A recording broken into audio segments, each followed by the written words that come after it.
कि हमको कैलाश जाने की जरूरत नहीं है बाबा हो।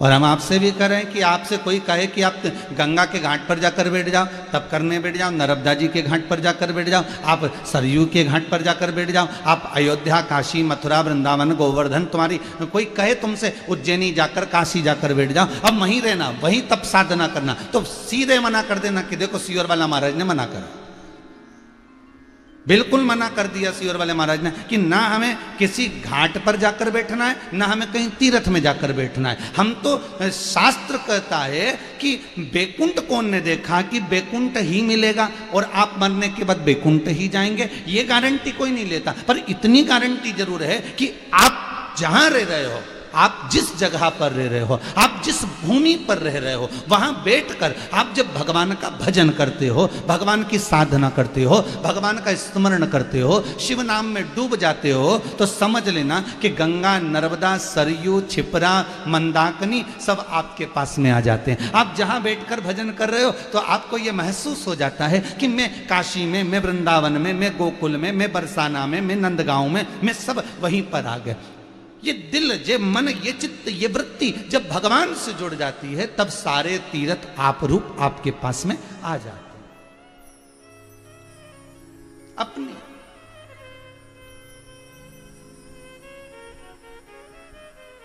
महाराज भविष्य पुराण कहती है 12 करोड़ स्त्री अपने बच्चों को जन्म देती है, तब जाकर एक संत पैदा होता है। ध्यान दीजिएगा जरा।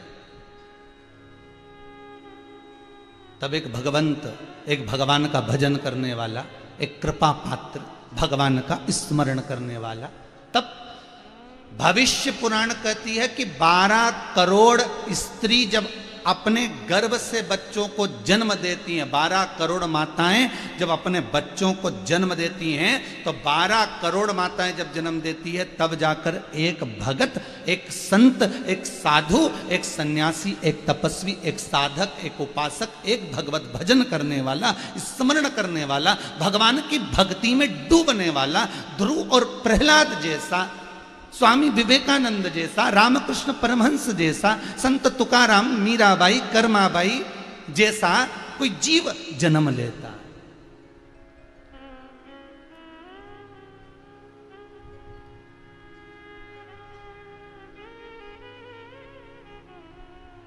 सोमानी जी एक बार हमने ये कथा कहीं कह दी कि 12 करोड़ स्त्रियां जब माताएं बच्चे को जन्म देती है तब एक संत पैदा होता है। तो एक व्यक्ति ने मैसेज कर दिया व्हाट्सएप पर, होंगे कोई, तो कहे भारत में इतने सारे साधु सन्यासी हैं, इतने सारे संत हैं, इतने सारे कथाकार हैं, इतने सारे तपस्वी हैं, तो ये उन गिनती में नहीं है क्या? और आप कह रहे हो कि 12 करोड़ माताएं जब जन्म बच्चे को देवे तब एक संत जन्म लेता। तो हमने उनको लिख कर भेजा सोमानी जी कि देखो, डॉक्टरी करने के लिए फार्म भर देना एक अलग बात है, और फार्म भरने के बाद में फिर धीरे धीरे किसी का 5 साल का कोर्स होता है, किसी का 8 साल का होता है, किसी का 6 साल का, किसी का 10 साल का होता है कोर्स। अब सोमानी जी आपके बच्चों ने भी वो सीए की पढ़ाई करी है, वो भी जानते हैं बच्चे कि ये कोई 5 साल का, कोई 3 साल का, कोई 4 साल का, एक एक कोर्स होते हैं सब। अब किसी ने केवल फॉर्म भर दिया और 6 महीने बाद कोई तुमसे आकर कह दे कि साहब तुमने डॉक्टरी का फॉर्म भरा है और हमारे यहाँ वो पड़ोसी बीमार पड़ा है, तुम उसको दवाई मवाई लिख दो, तो उसको कहना पड़ेगा हमको अभी आता नहीं, अभी तुमने फॉर्म ही भरा, अभी तुमने फॉर्म भरा, कितने साल लगेंगे साहब? तो हो सकता है 8 साल की पढ़ाई हो, 10 साल की पढ़ाई हो। पढ़ाई तो पढ़ाई कभी खत्म होती है क्या? ज्ञान कभी खत्म होता है? विद्वत्ता कभी समाप्त होती है? और 3 साल पढ़ लिए तो फिर कहा किसी ने साहब अब दवाई वगैरह लिख दो। नहीं साहब, अभी तो हमारा 8 साल का कोर्स 6 साल का बचा, अभी हम कैसे लिख सकते हैं? अभी तुम्हारी पढ़ाई चालू हुई है, अभी तो हम पढ़ रहे हैं और आगे बढ़ रहे हैं, अभी हमारा कोर्स पूरा हो दो, फिर हम जो है प्रैक्टिस करेंगे और प्रैक्टिस करने के बाद हम आपको दवाई गोली सब लिख देंगे। उसी तरह जैसे डॉक्टरी का मात्र फॉर्म भर दिया तो आप डॉक्टर नहीं बन गए, केवल साधु सन्यासी का चोला पहन लिया तो आप प्रहलाद और ध्रुव नहीं बन गए। केवल मस्तक पर चंदन का तिलक लगा लिया तो आप मीरा कर्मा नरसिंह मेहता नामदेव ध्रुव प्रहलाद नहीं बन गए। आप रामकृष्ण परमहंस स्वामी विवेकानंद नहीं बन गए। अभी तो आपकी पढ़ाई चालू हुई है। अगर आप मृत्यु लोक में संत बने हो, साधु बने हो, तपस्वी बने हो, साधक बने हो, ये भारत की भूमि पर जितने साधु सन्यासी तपस्वी साधक उपासक संत कथाकार आदि जो नजर आते हैं, ये इनने तो केवल अभी फॉर्म भरा है डॉक्टरी का। अभी तो केवल पढ़ाई चालू करी है। अब कोर्स तो अब चालू होंगे, और जब वो कोर्स चालू होते हैं तो यहां पर श्रीमद् भागवत कथा में वेद व्यास जी वर्णन करते हैं कि नारद जी का जन्म का जो चरित्र कहा गया उसको जरा ध्यान से उठाइए और भागवत जी में जरा पढ़ने का प्रयास करिएगा। भागवत जी में नारद जी के चरित्र को कहा गया कि जिस नारद को आप दर्शन करते हैं वायुमंडल में भ्रमण करते हुए देवताओं के आते जाते, वो नारद का कोई एक ही जन्म नहीं, ना जाने कितने जन्म नारद लेता रहा, जाता रहा, आता रहा, तप साधना करता रहा, बड़ी मुश्किल से तब देव ऋषि नारद बना। कोई साधारण हो गया? कितने जन्म, कितने कोर्स, 84 लाख योनियां हैं साहब। काटते रहो, आते रहो, फिर सत्कर्म करो, फिर जाओ, फिर सत्कर्म करो, फिर जाओ, फिर भजन करो, फिर जाओ। कोई केवल यहां शास्त्र करा, भविष्य पुराण कहती है 12 करोड़ नारी, 12 करोड़ स्त्री, 12 करोड़ माता जब अपने बच्चे को जन्म देती है तब जाकर एक प्रहलाद, एक ध्रुव, एक कर्मा, एक नरसिंह मेहता, एक नानी बाई, एक रामकृष्ण परमहंस, एक स्वामी विवेकानंद जन्म लेते हैं। तब जन्म लेते हैं और उन्होंने कोई रूप नहीं बदला। प्रहलाद जैसे थे वैसे रहे। प्रहलाद ने, आपने प्रहलाद जी का चरित्र देखा होगा, एक धोती पहने हुए, तन पर कोई वस्त्र है नहीं है, उन्होंने कोई स्वरूप नहीं बदला। मीराबाई ने कोई स्वरूप नहीं बदला। जब ससुराल में रही मीरा तो खूब जरीदार कपड़े पहनकर, छामक झुमके के कपड़े पहनकर अपने मायके में रही तो खूब जोरदार जोरदार चोटी, कपली, क्लिप सब लगाकर। मीराबाई ने कोई बैरागी का स्वरूप नहीं बनाया। मीराबाई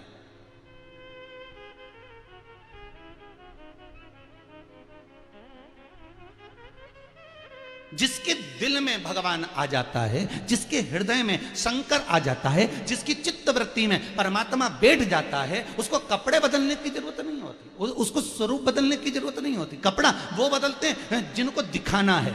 मीराबाई को कोई मतलब नहीं था। मीरा तो लहंगा पहनती, झामक झुल्ले का, और क्या मीराबाई जब चलती आनंद से, सिर पर बोर, नाक में नथनी, कानों में कुंडल, गले में हरवा, हाथों में चुड़ला, पांव पैजनिया, कमर तगड़िया। और मीराबाई जब जाती गिरधर गोपाल का स्मरण करते हुए, गोवर्धन नाथ गिरधर बाबा के चरणों में, ठाकुर जी के चरणों में जब मीराबाई पहुंचती तब उसकी चित्तवृत्ति में यह नहीं रहता कि मैंने वस्त्र कौन सा पहना, क्योंकि भगवान ने वस्त्र के लिए नहीं लिखा कि तुम्हें यही वस्त्र पहनना पड़ेगा मुझे पूजने के लिए, तुम्हें यही वस्त्र धारण करना पड़ेगा मेरे लिए। वस्त्र की चॉइस तुम्हारी है।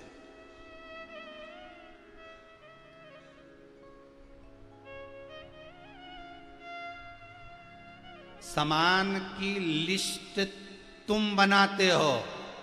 4 किलो आटा लाना है, 5 किलो शक्कर लाना है, 6 किलो काली मिर्ची लाना है, 3 किलो लौंग लाना है, ये लाना है, वो लाना है। सामान की लिस्ट, जितना घर में सामान आता है उसकी लिस्ट तुम बनाते हो, पर एक सामान ऐसा होता है जिसकी लिस्ट दूसरा बनाता है, वो है डॉक्टर, मेडिकल।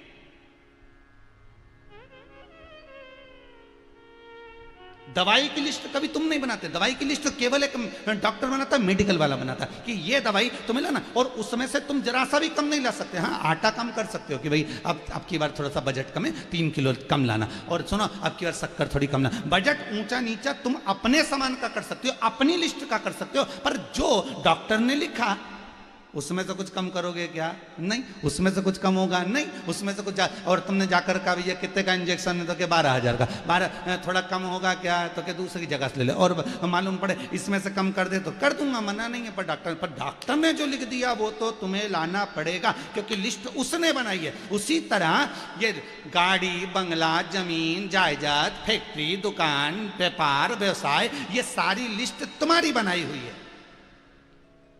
पर कर्म भोगने की लिस्ट उस डॉक्टर की बनाई हुई है। वो तो तुम्हें भोगना पड़ेगा ही, वो तो तुमको लेना पड़ेगा।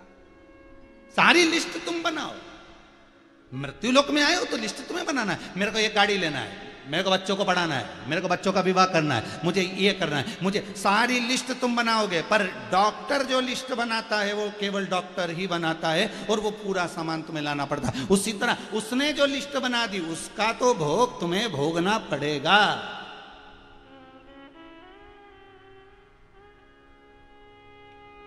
सुन लो रे आस्था चैनल पे सुनने वाले, और मोबाइल पे कानों में थोड़ा सा सरसों का तेल डालकर सुन लेना अच्छे से।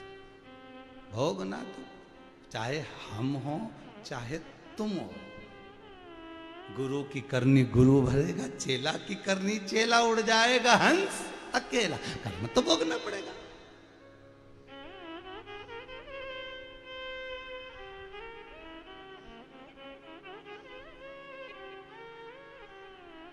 अब तुम लोग सोचो कि भैया हमने तो इतना सत्कर्म करा है, हमने तो कथा सुनी, हमने तो भजन करा, हमने तो दान करा, हमने तो पुण्य करा। ये तो कर्म का भोग है, भोगना है। जो जो करा वो करा। आगे चलकर भी जो हमको करना है वो हमारे से परमात्मा जैसा कराएगा वैसा करना है। 12 करोड़ माता बच्चों को जन्म दे तब एक प्रहलाद मीरा कर्मा जैसी संतान पैदा होती है। तब एक संत, तब एक साधु, तब एक सन्यासी।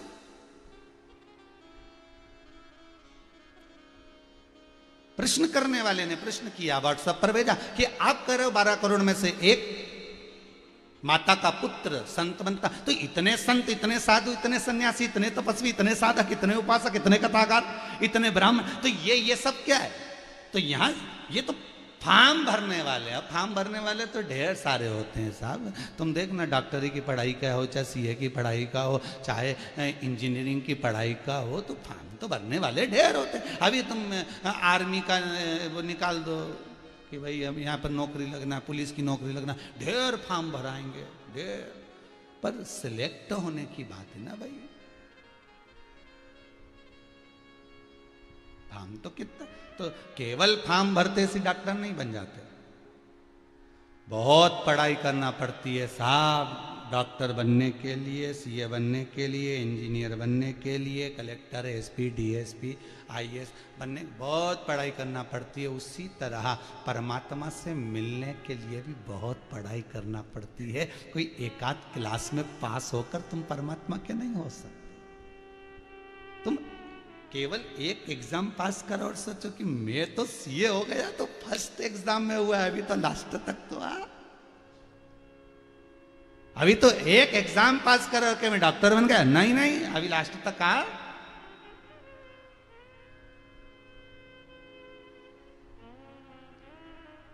फर्स्ट सेम क्लियर करे और कहे मैं तो इंजीनियर। अरे भाई आखिरी तक तो आओ, लास्ट तक तो पहुंचो।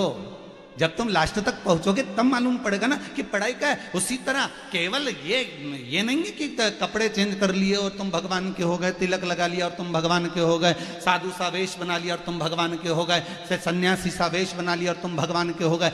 ये तो फॉर्म भरा है तुमने। अब तो चालू होगी पढ़ाई। अब कितना भजन करते हो, कितना स्मरण करते हो, कितना कीर्तन करते हो, मुख से कितने अच्छे शब्द बोलते हो, किसी को ताने नहीं देते, अपशब्द नहीं करते, गाली नहीं देते, कोई विचार नहीं आता मन में, तब भगवान कहेगा हाँ आप धीरे धीरे धीरे धीरे पढ़ाई चालू हो रही।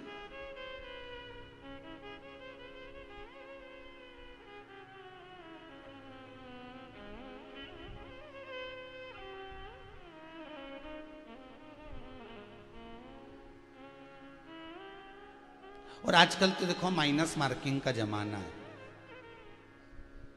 एग्जाम जो होते हैं ना, इसमें माइनस मार्किंग होती है। आपने एक प्रश्न का उत्तर सही दे दिया और दूसरे प्रश्न का उत्तर गलत दे दिया, तो उसमें से उसका माइनस हो गया। क्यों भैया, सही है ना? सही है। एक का प्रश्न का उत्तर दिया और दूसरे का गड़बड़ हो गया।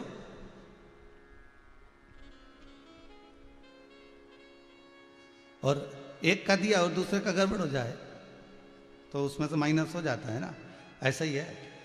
तो आजकल तो माइनस मार्किंग, और तो जैसी माइनस मार्किंग नीचे चल रही है ऐसी ऊपर भी चल रही है। आपने दान करा, पुण्य करा, सत्कर्म करा और आपके मुख से किसी के लिए अपशब्द निकल गया, माइनस मार्किंग गया, पुण्य समा, पुण्य खल्लास। आपने किसी के लिए गलत कह दिया, माइनस मार्किंग।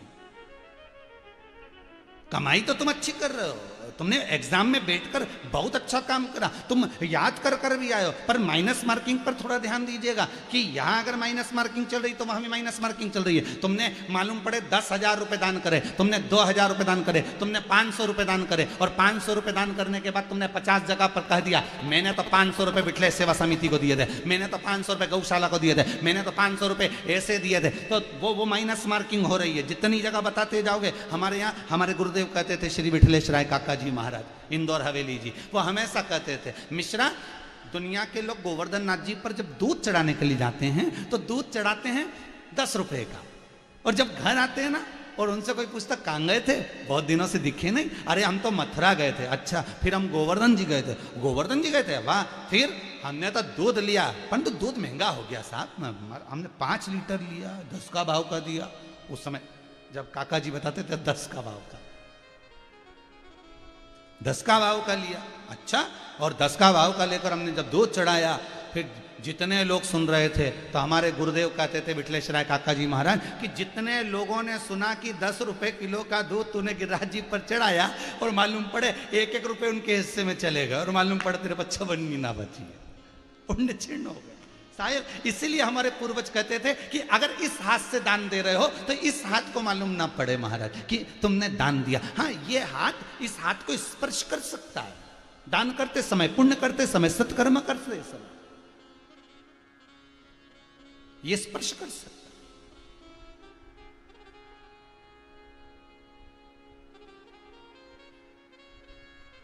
किसी को अभी तो एग्जाम में बैठे हो,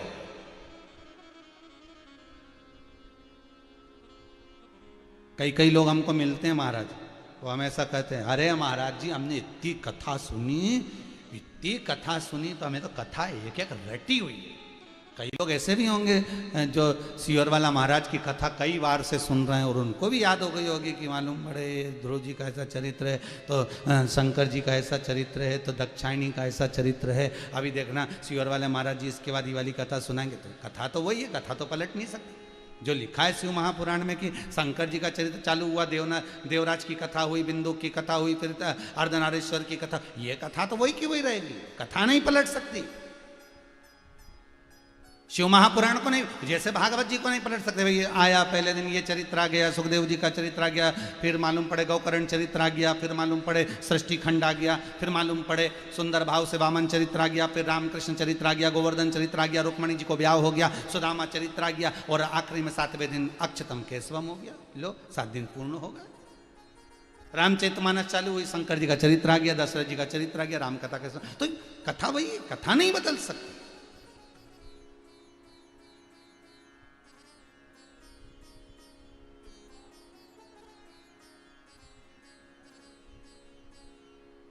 कितना भी घुमा कर बोलो, कथा वही रहेगी।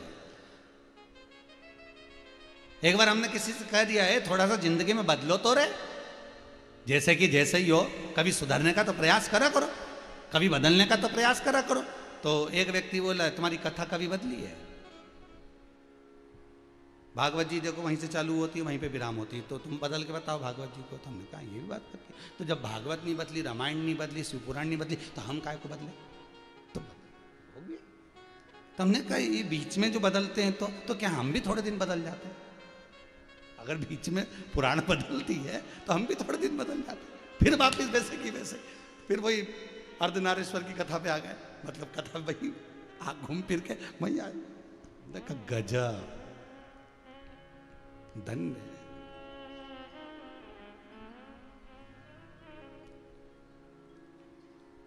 हो,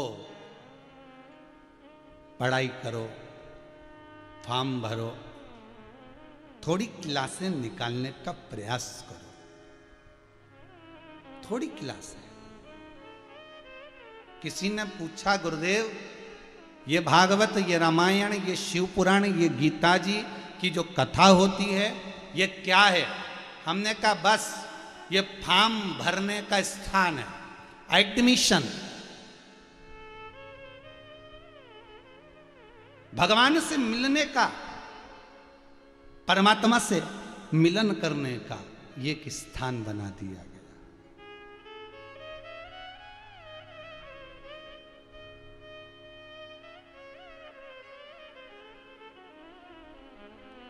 काशी में ढूंढा तुम्हें,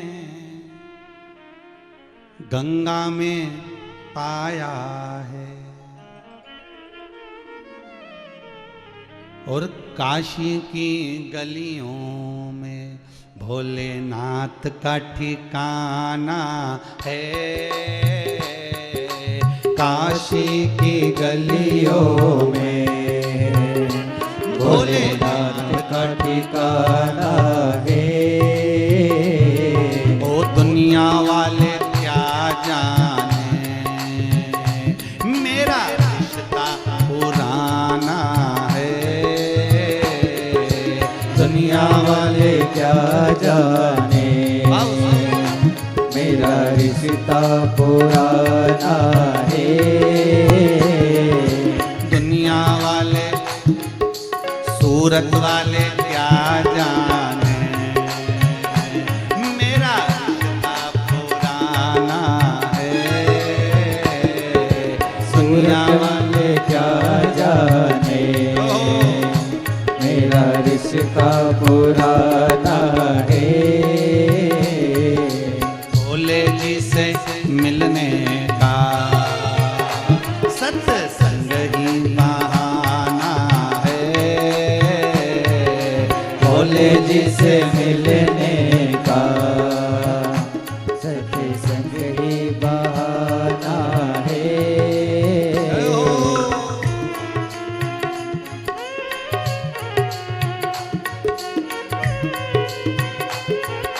हरि बोल।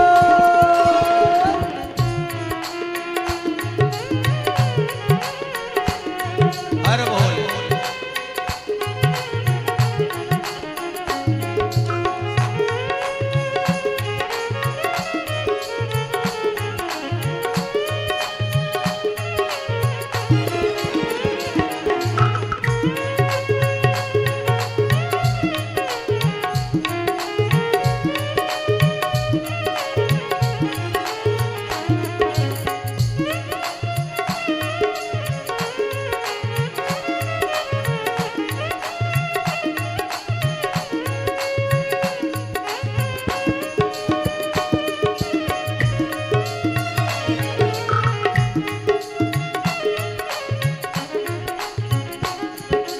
उज्जैनी में ढूंढा तुझे,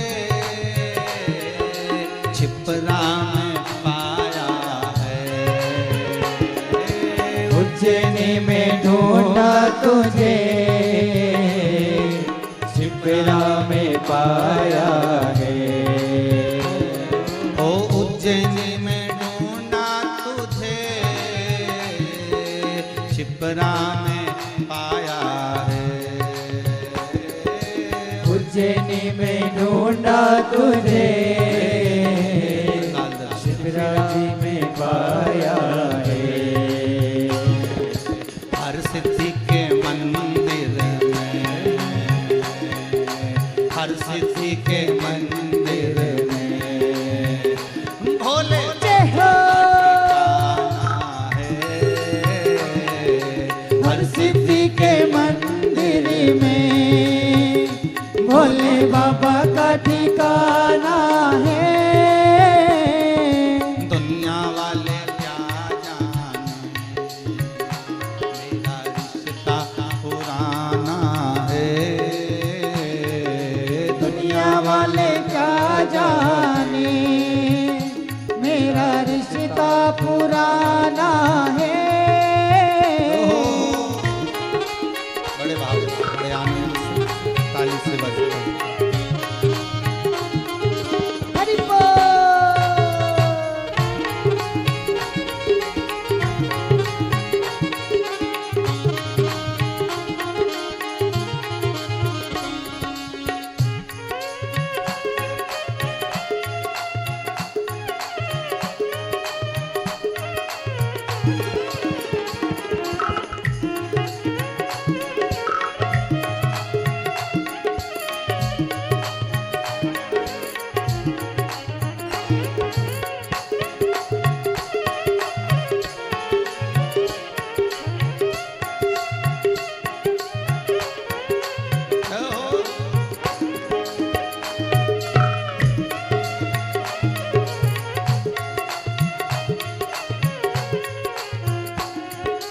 है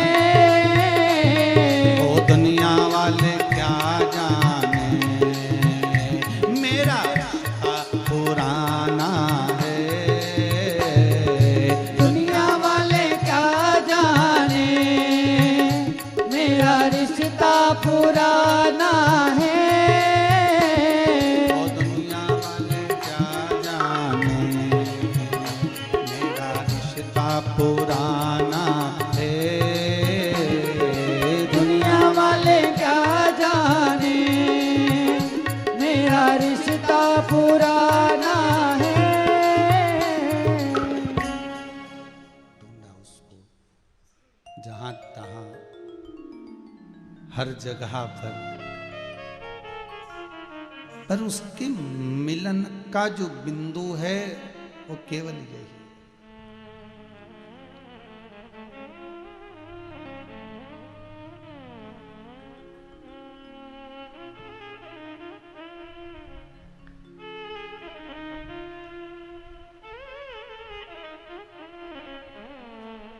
आज कोई कह रहे थे व्हाट्सएप पर मैसेज था समीर जी को कि हमारा मन है कि हम भी एक बार जरा शिव पुराण बाँच कर देखें। हमने कभी ना बाँची, भागवत रामायण बहुत स्मरण किया।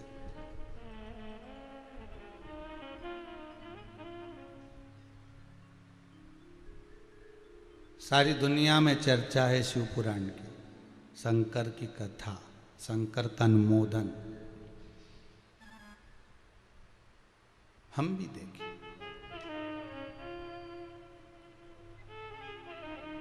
एक बार उसमें डूबना, एक बार उसमें डूब कर देखो। श्री गुरु नानक देव जी से किसी ने पूछा, एक कलश में 5 छेद हैं, उसमें पानी भरा रखने के लिए क्या करना पड़ेगा? गुरु नानक देव जी बोले, उस कलश को पानी में डुबा कर रखो, भरा की भरा ही रहेगा। संसार भी ऐसा ही है। एक बार भगवान के चरणों में डूबे रहो। संसार में कितने छिद्र हैं, कितने पापी, कितने कपटी, कितने छली, कितने प्रपंची, कितने झूठ प्रपंच करने वाले। तुम्हें मतलब ही नहीं किसी से। जब तुम इसमें डूबे रहोगे तो दुनिया का कोई मतलब रहेगा ही नहीं, तो डूबे रहो।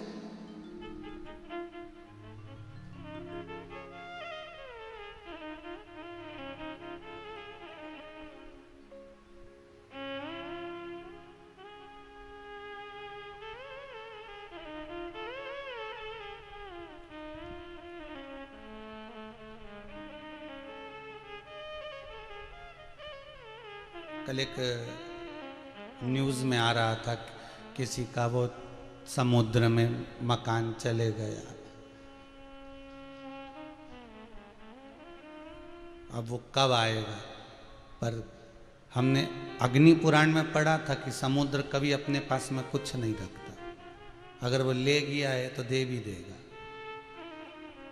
व्यक्ति का कर्म, व्यक्ति का सत्कर्म, व्यक्ति का दान, व्यक्ति का पुण्य, व्यक्ति के द्वारा किया गया कपट, व्यक्ति के द्वारा किया गया पाप, व्यक्ति के द्वारा किया गया सत्कर्म, व्यक्ति के द्वारा किया गया कोई भी कर्म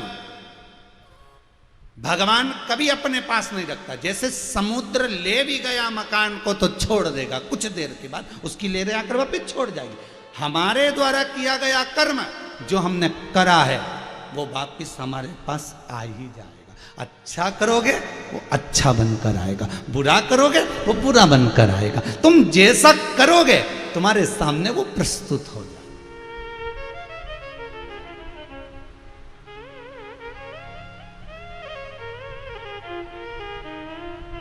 आप जैसा करना चाहोगे आपके सामने वैसा के वैसा मिल जाएगा। तुमरुका जी जब भगवान शंकर को कथा सुना रहे थे और शंकर और पार्वती ईश्वर जी और गोरा जी बनकर, गणा और गौर बनकर जब कथा सुनने के लिए गए थे तो तुमरुका जी ने शंकर भगवान को कथा कही तो शंकर भगवान ने पूछा कि हम आपको दक्षिणा क्या देंगे कथा के विराम पर।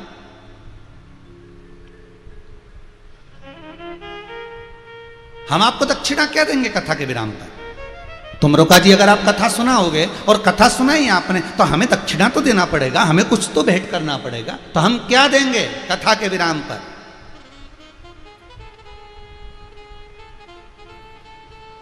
तो तुमरुका जी कहते हैं बस इतनी कृपा कर देना, जो मैंने आपको दिया है वही आप मुझे दे देना। देखिए जरा कितना सुंदर संवाद, संवाद कितना सुंदर है कि जो मैं आपको दूं वही आप मुझे प्रदान कर दीजिए, वही आप मुझे दे दीजिए। मैं आपको दूंगा आप मुझे दे देना। तो शंकर भगवान ने पूछा तुमरुका जी तुम तो मुझे कथा दे रहे हो, तुमरुका जी आप तो मुझे कथा दे रहे हो तो मैं आपको क्या दूंगा।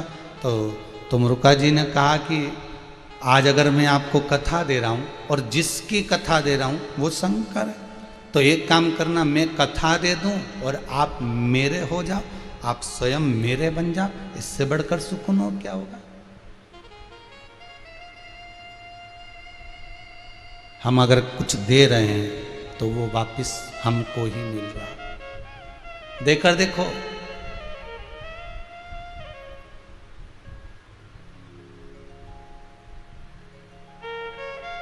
भगवान कृष्ण ने कुरुक्षेत्र के मैदान में जो गीता को सुनाया था वो गीता के शब्द आज भी कुरुक्षेत्र की भूमि पर विचरण कर रहे हैं, आज भी भ्रमण कर रहे हैं, आज भी घूम रहे हैं। देश देश के वैज्ञानिक भगवान कृष्ण की वाणी को पकड़ने के लिए, भगवान कृष्ण के शब्दों को पकड़ने के लिए दूर दूर देश के वैज्ञानिक रिसर्च वाले वहां बैठे हैं, आज भी उस वाणी को पकड़ना चाहते हैं।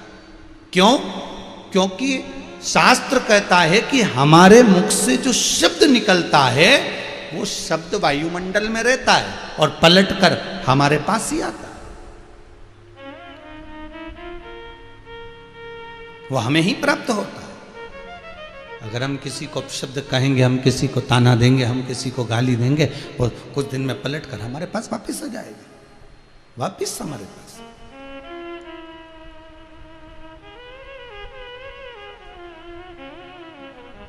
आग लगी आकाश में, पृथ्वी पे गिरे अंगारे, जो सतगुरु ना होते तो मर जाते सारे। तो भगवान अगर कह रहा है कि अगर वो दे रहा है तो उसका कुछ हमको ही मिलना है, दूसरे को नहीं।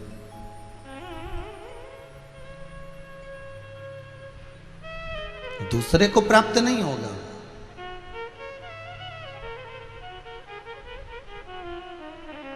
महाराज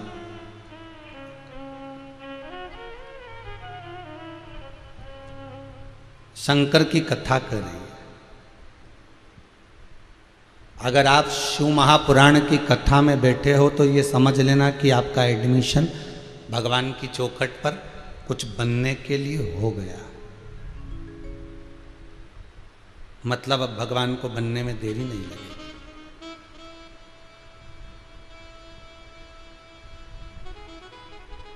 भगवान के मंदिर में कभी जाते होगे आप लोग भी, और भगवान के मंदिर में जब जाते होगे तो भगवान को जब हाथ जोड़ते हो तो हाथ जोड़ने का मतलब क्या है?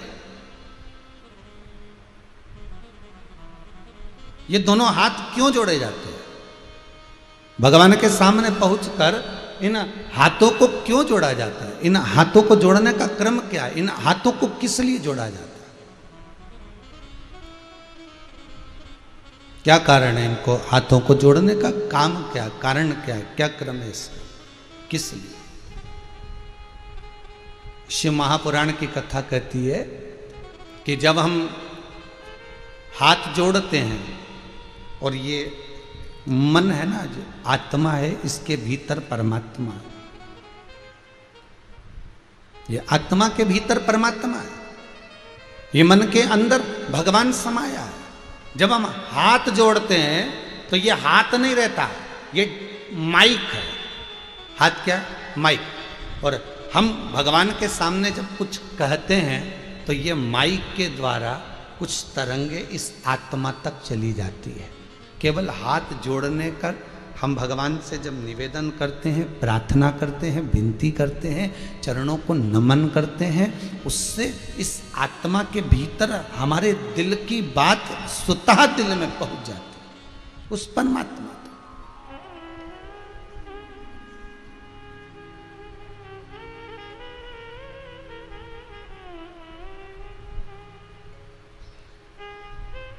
स्वयं दिल की बात उस परमात्मा तक पहुंच जाए। अपने मन से कहा। तो ये जो शिव महापुराण की कथा है, रामायण है, भागवत है, गीता है, ये हमारा एडमिशन करने का स्थान है। यहाँ फॉर्म जमा हो जाता है। यहाँ जो आ गया वो भगवान का हो गया। अब ये भगवान के हाथ में है, ये उनकी मर्जी है कि वो कैसे रखे। ये उनके हाथ में। जैसे पहले के समय में आपने देखा होगा, पहले के समय में जब फोटो खिंचवाने जाते थे, आज के ज़माने में तो ये लाइट माइट का कोई सिस्टम नहीं रहा, अब तो हर कभी फोटो खिंच जाते हैं बिना लाइट के लिए। पर पहले के समय में जब फोटो खिंचवाने जाते थे ना, तो एक इतनी बड़ी लाइट होती थी, तो बटन दबती थी और वो लाइट खिंच धम के एकदम चमक जाती, और चमक गई और इसके बाद वो जो फोटो वाला होता था ना, उठ जाओ, खिंच गए, उठो। अब तुम फोटो वाले से क्या कहते थे? लाओ हमारा फोटो दो। अरे तो कैसे दो?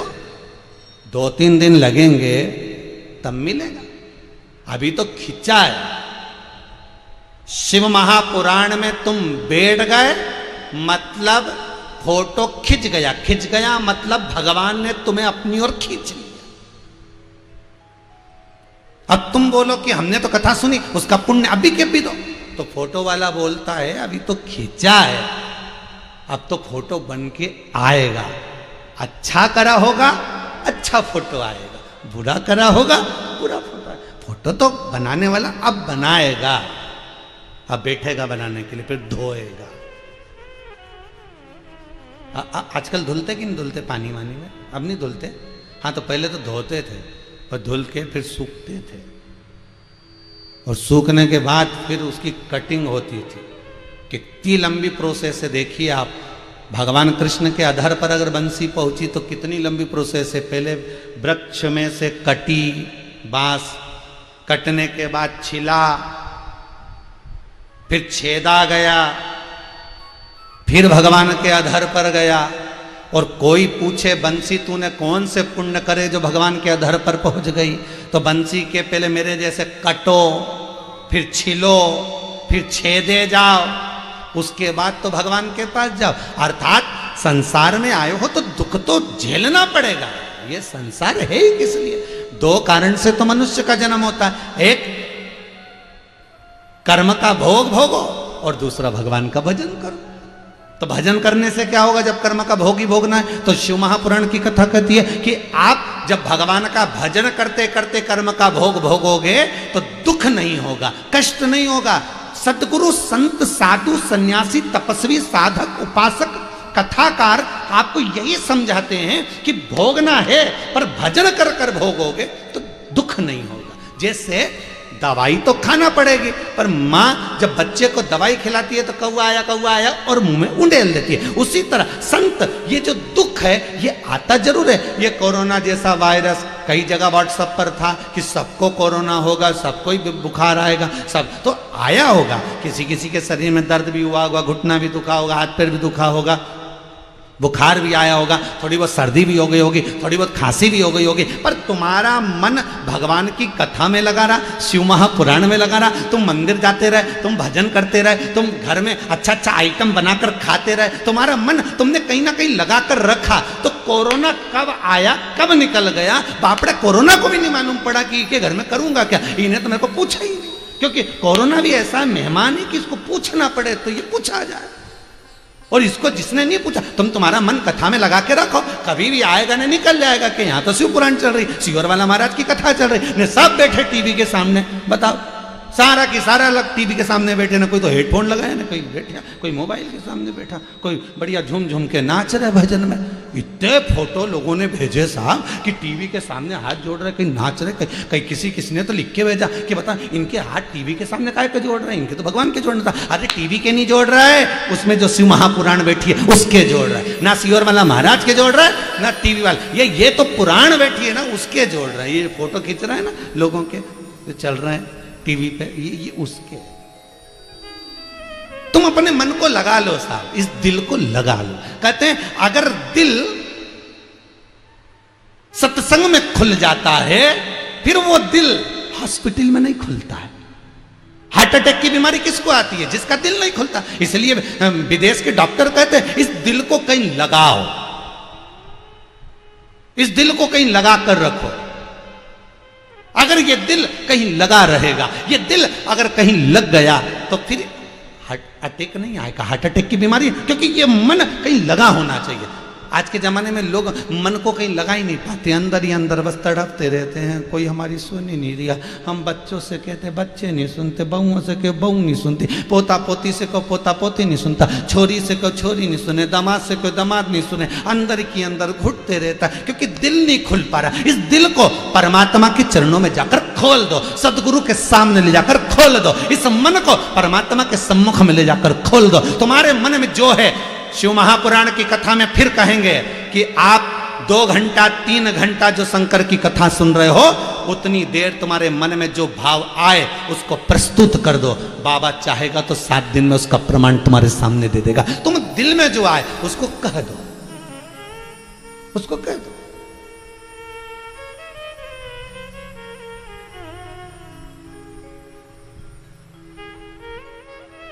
और फिर मर्जी उसकी है, वो क्या दे रहा है क्या ले रहा है, ये मन उसका है।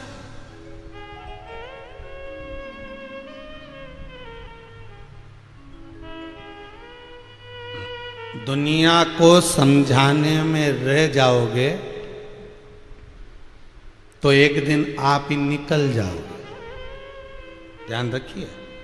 एक सेठ जी का घोड़ा बीमार पड़ गया। सेठ जी के पास में घोड़ा था, एक बकरा था, बड़े सुंदर थे दोनों, बड़े बढ़िया चकाचक।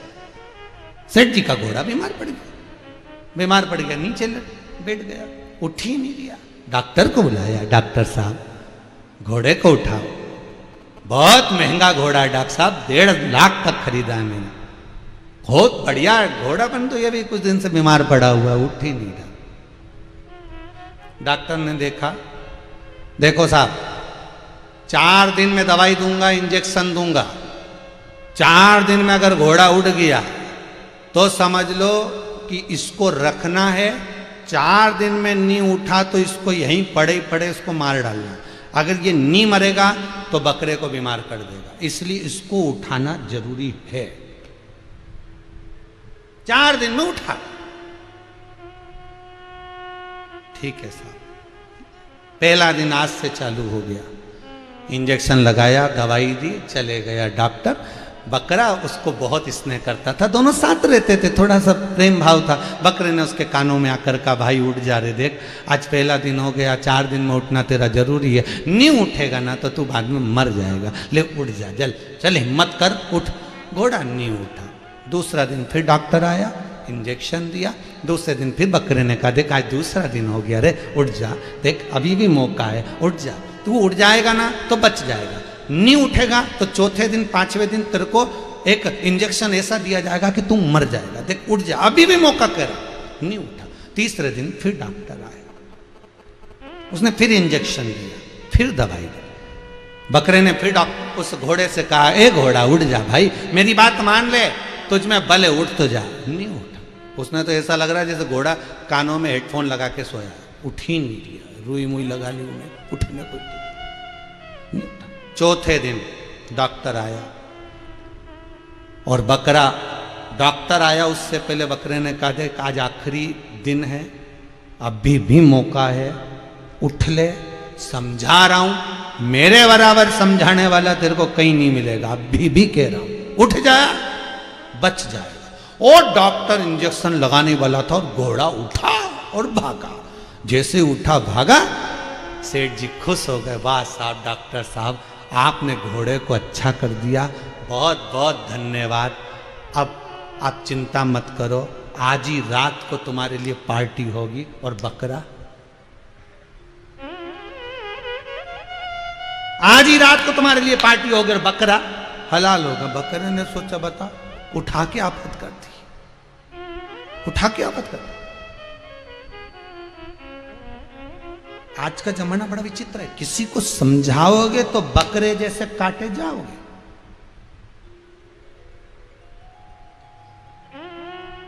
समझाना नहीं है, हमें समझना है।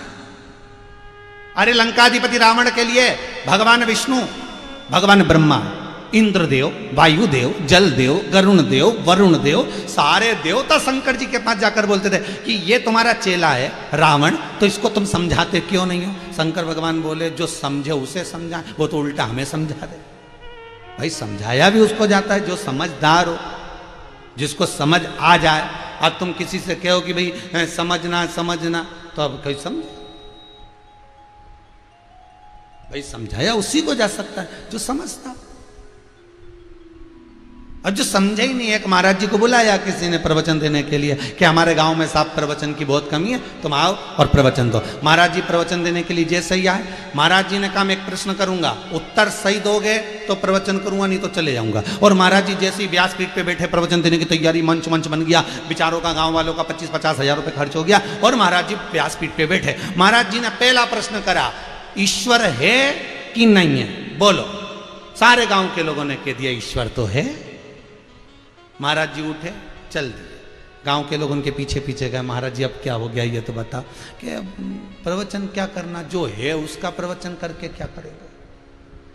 गांव के लोगों ने कहा 25,000 रुपये खर्च होगा, माइक लगवाया, व्यासपीठ जमवाई, चौकी पाटा लगाया, पोथी पुराण धरी, एक कैमरा वाला उनको बुलाया, और मालूम पड़ी है तो कि ईश्वर है, तो प्रवचन ही नहीं दिया। महाराज जी आज रुक जाओ, कल प्रश्न करना, हम बिल्कुल उत्तर देंगे। गांव के लोगों ने आपस में बात कर लिया, कल जैसे महाराज पूछे ईश्वर है कि नहीं है, कि नहीं है, आपने कह दिया प्रवचन तो सुनना। अब जैसे ही महाराज जी व्यासपीठ पे बैठे और उन्होंने कहा प्रश्न जो उत्तर सही दोगे तो प्रवचन दूंगा, बोलो ईश्वर है कि नहीं है। गांव के लोगों ने कहा है ही नहीं, वो तो है ही नहीं। महाराज जी फिर उठ के चल दिए। तो गांव के लोगों ने पूछा अब कहां जा रहे हो? महाराज जी बोले जो है ही नहीं तो उसका प्रवचन क्या करना। गांव के लोगों ने कहा अच्छी बात। महाराज चरण पकड़ लिए, 25,000 रुपये लग गए तैयारी में पूरे।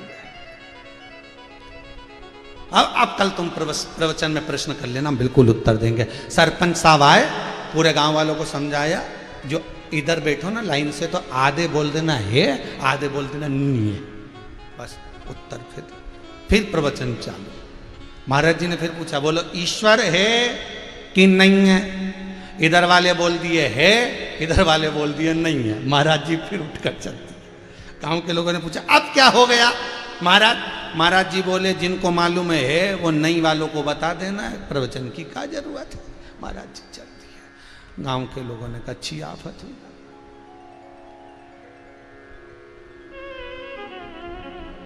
बस यही संसार है, हम भी उसी में उलझे हुए हैं। कोई कहता है मंदिर काय के लिए जाते हो, कोई कहता है मंदिर में ही तो भगवान है, कोई कहता है दान क्यों करते हो, कहा नर में ही तो नारायण है। कोई कहता है नदी का पूजन क्यों करते हो, ये इसी में तो गंगा है। कोई कहता है पत्थर पर पानी क्यों, इसी में तो ईश्वर है। तो हम भी उसी में उलझे हुए हैं। संसार के आधे से ज्यादा लोग तो इसी में उलझे हुए हैं। कोई कहता है ये करो, कोई कहता है वो करो, कोई कहता है ये मत करो, कोई कहता है वो मत करो। आधे से ज्यादा दुनिया के लोगों को यही भ्रांति उत्पन्न है, रविवार को तुलसी तोड़ना है कि नहीं तोड़ना, बुधवार को तोड़ना है कि नहीं तोड़ना, बेलपत्री कौन से दिन तोड़ना, कौन से दिन नहीं तोड़ना, ये चढ़ाना नहीं चढ़ाना। बेचारा मंदिर जाता है, आधा डिप्रेशन में पड़ जाता है। लंबी बत्ती लगाऊं कि गोल बत्ती लगाऊं, और पितरों को दिया घी का लगाऊं कि तेल का लगाऊं, परिंदे पे दिया लगाऊं तो आगे लगाऊं कि पीछे लगाऊं, हनुमान जी के मंदिर में जाऊं तो सरसों के तेल का लगाऊं कि मिट्टी के तेल। अब विचार करके बैठा करे क्या उसको, मिट्टी के दिए में लगाऊं कि पीतल के दिए में लगाऊं। बेचारा पापड़ा आधे से ज्यादा पूजन कर करके डिप्रेशन में पहुंच गया। भगवान नीचे आके बोला मत भटक, बिल्कुल मत भटक, शंकर के चरणों में चले जा, बस एक जगह जाके बैठ जा, कहीं नहीं जाना, बस वहीं बैठ, वही।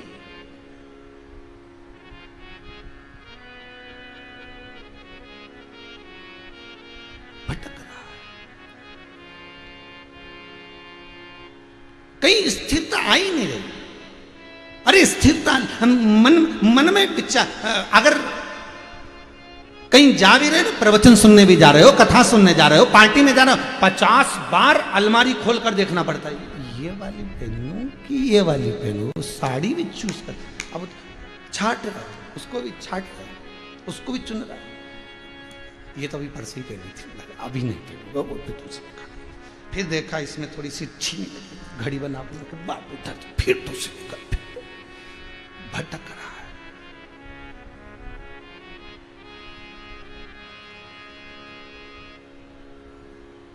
मन उलझन में पड़ा हुआ, जैसे वहां भटक रहा है ऐसे संसार सागर में भटक रहा है।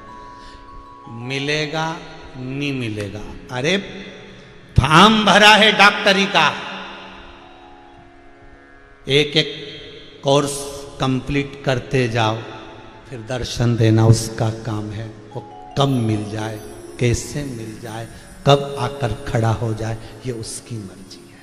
तुम तो चढ़ो सीढ़ी ऊपर, चढ़े जाओ, वो मिलेगा जरूर, पर हम भटके।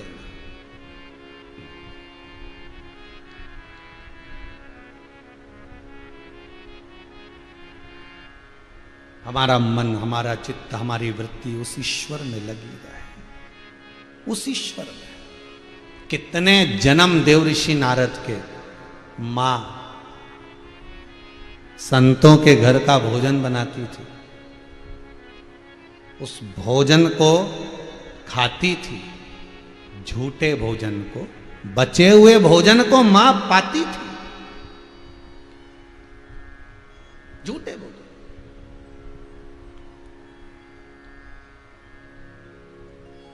और जब मां पाती, गर्भ में जो बच्चा था वो जन्म लिया तो उसका मन भी सत्संग में लग गया। क्यों कहते हैं कि मंदिर में जाओ तो चरणामृत ले लो, मंदिर में जाओ तो प्रसाद ले लो, सत्संग में जाओ तो प्रसाद ले लो, कहीं किसी आश्रम में जाओ तो भोजन ग्रहण कर लो। क्यों कहते हैं? भले तुम्हें दुनिया भर का सुख कहीं पर भी मिल जाए, पर जो आनंद गुरु के दर पर है, जो आनंद परमात्मा के द्वार पर है, जो आनंद चरणामृत में है, वो आनंद कहीं नहीं मिल सकता, वो आनंद प्राप्त नहीं। घर में नुक्ति के लड्डू बनाकर खा लो और एक बार तिरुपति से मंगा कर ले खा लो। घर में मोहन थाल बनाकर खा लो और एक बार नाथ द्वारा से मोहन थाल मंगा कर खा लो। घर में ठोर बनाकर खा लो और एक बार नाथ द्वारा से या द्वारका नाथ से ठोर लाकर खा लो। घर में नारियल फोड़ कर खा लो और एक बार हनुमान जी को चढ़ा हुआ चिटक नारियल चिरौंजी और चना के साथ खा लो, स्वाद में अंतर। भले वो वहां चढ़ गया, उसका समर्पण हो गया, वो संभालने वाला बैठा है, तो गिरने में देरी ना करे, उसके चरणों में पड़ने में देरी ना। और सरल भाषा में समझ लो, तेल की टंकी उतारते ना, गाड़ी में जो तेल की टंकी रखी थी ना, हमने देखे हमारे वो नंदलाल जी राठौर है ना, सामने के वाले, तो उनके यहाँ जब तेल आता है ना तो वो टंकी में आता है, और टंकी में आता तो हमने देखा कि गाड़ी में रखा। अब इतनी 200 लीटर की टंकी, आपने भी देखा होगा कहीं कहीं घासलेट का तेल आया, मीठा तेल आया, टंकी में भरा हुआ 200 लीटर की टंकी। अब उतरे कैसे? इतनी भारी टंकी उठती भी नहीं, और गाड़ी से उतारना भी है, अगर पटकेंगे तो फूट जाएगी। अब करे क्या? तो जो चतुर होता है उस टंकी को उतारने के लिए एक टायर, एक पहिया, वो जो टायर होता है ट्रक का, बस का, गाड़ी का, वो टायर नीचे रख देते हैं और टंकी को उस पर पटक देते हैं, और पटकते तो वो टायर पर टंकी उछकती थोड़ी सी और नीचे उतर जाती। न टंकी का कुछ बिगड़ता, न टायर का कुछ बिगड़ता, बस वही टायर मेरा शंकर है।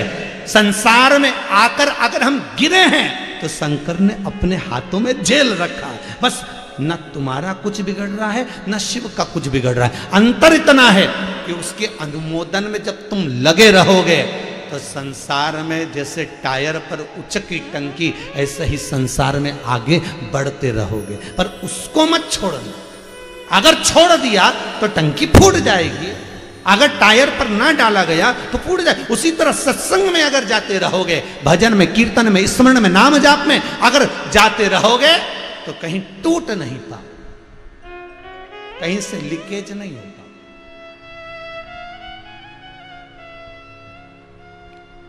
आप उसकी शरणागति में पड़े रहो।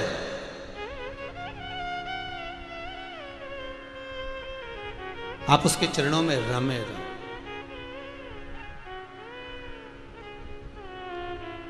और जब चरणों में रमे रहोगे तो जीवन का सुख अपने आप मिल जाएगा। देवऋषि नारद माता के गर्भ से जन्म लिए संत स्वभावी थे। भगवान से प्रार्थना करी कि मेरी मां मुझे सत्संग नहीं करने देती, मेरी मां मुझे भजन नहीं करने देती, मेरी माता मुझे स्मरण नहीं करने देती। छोटे से बच्चे को कहां भेजेंगे, जाने नहीं देती।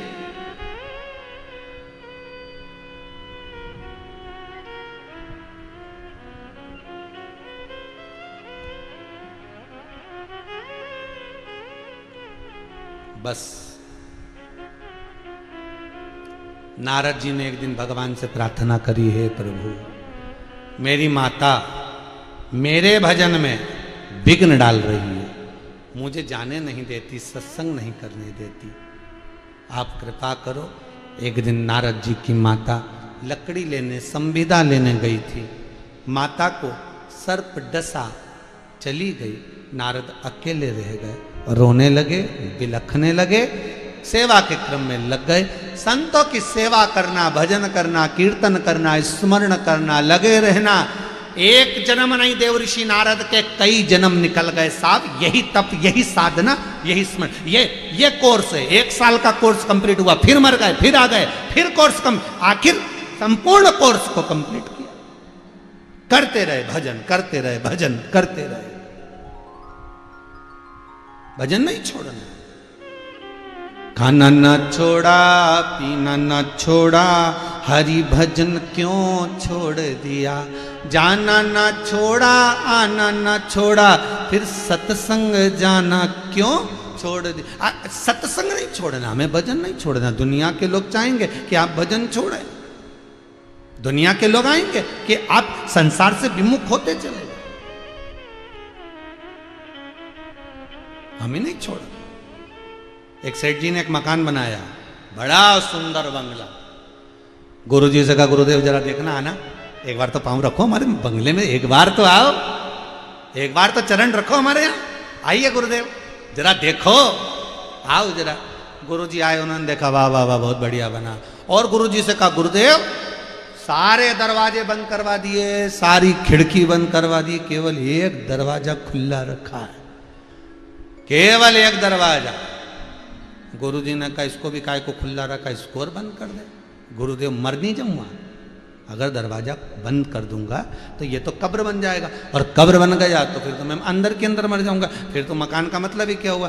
गुरुजी बोले, ये दरवाजा क्यों बंद। अरे गुरुजी, दरवाजे बंद रहेंगे तो फालतू का लफड़ा ही नहीं रहेगा, कौन आए कौन जाए, कहाँ कहाँ से लोग अंदर प्रवेश कर रहे हैं, ध्यान रहेगा। एक ही दरवाजा रहेगा तो कम लोग आएंगे, ध्यान भी रहेगा। इसलिए मैं सब दूर के दरवाजे बंद कर दिए, कोई चोर नहीं आए, कोई नहीं आए, पशु पक्षी कोई ना आए, बस एक दरवाजा खुला। तो गुरुजी बोले, इसको और बंद कर दे। तो क्या इसको काय को बंद करूं।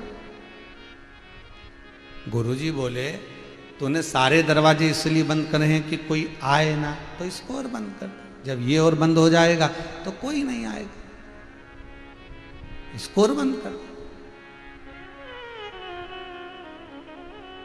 भाई, शिव पुराण की कथा कहती है, जिसके दरवाजे पर आकर, भले अभी कोरोना महामारी चल रही है, अभी कोई किसी के यहाँ ना जाए, हम भी कहते हैं अभी कोई किसी के यहाँ ना जाए, पर जब ये कोरोना महामारी समाप्त हो जाएगी, थोड़े दिन का वायरस और है, चले जाएगा।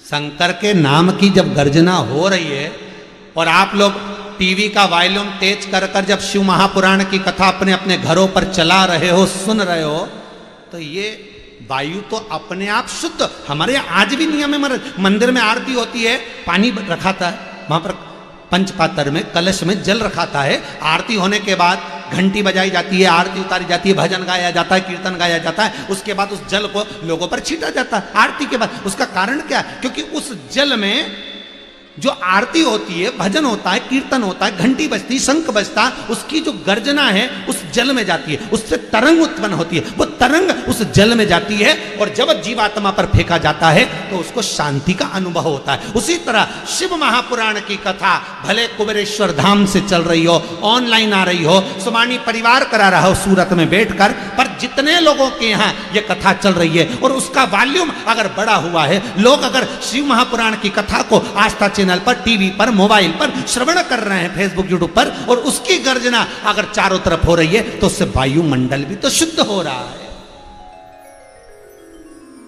वायुमंडल भी तो शुद्ध हो रहा है। तो कितने दिन टिकेगा फिर ये कोरोना? अब यही देखना है अपने, यही देखना है। उम्मीद तो है, दूसरी कथा चल रही है, ज्यादा से ज्यादा 5 कथा 6 कथा तक ये, फिर इसके बाद में धीरे धीरे धीरे। वैसे तो आप लोगों ने देखा होगा, पहली कथा हुई थी जब कितना कहर चल रहा था, दूसरी कथा हुई थोड़ा सा कहर कम हुआ है। आने वाले समय में 3-4 कथा और हो गई ना तो ये भापड़ा कोरोना तो धोती बांधे नहीं तो चला, कि अपने तो रहना ही नहीं दादा। जहां देखो वहीं टीवी खोलो ने आस्था पे कथा चलती, जिसे देखो ने रात के हेडफोन लगाए ने पड़ा ने सुनते सुनते ही सो जाए। तो अब अंदर घुसूं तो कहां से घुसूं, कोरोना भी सोच, अब विचार करे कि जाऊं कहां से। तो इसलिए अपने को यहाँ रहना नहीं, इंडिया छोड़ो दूसरा देश पकड़ो।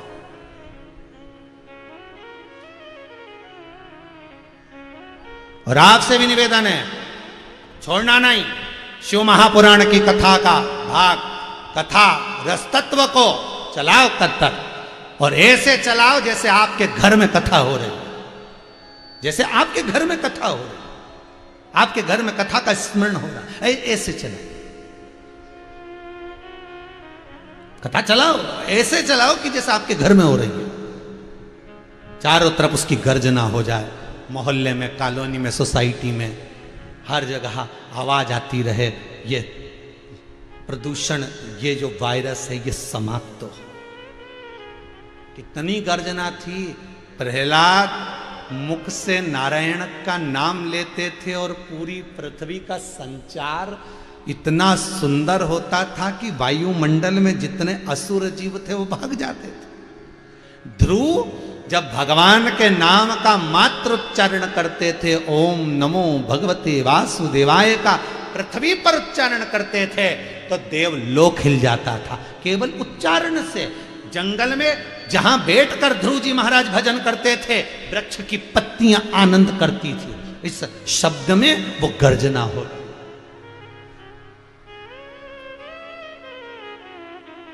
शब्द में वो गर्जना।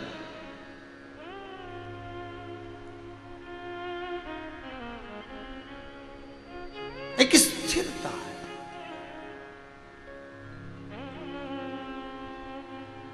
हमें जगत के शिव पुराण कहती है, ये कोरोना महामारी तक तो ठीक है, परंतु जिस घर में किसी का मुख झूठा नहीं होता, उस घर में कभी कुल देवी देवता और पितृ बसते नहीं है महाराज। उस घर में ना पितर आते हैं, ना कुल देवी देवता आते हैं, ना देवी प्रसन्न होती है, ना देवता प्रसन्न होते हैं। जिसके घर में अतिथि ना आए, अतिथि आए मुंह झूठा करे, पानी पिए, भले कुछ ना खाए पर जल पिए, जिसके घर में आए हुए मेहमान के द्वारा बर्तन झूठा होता है, उसके घर में अशांति नहीं होती,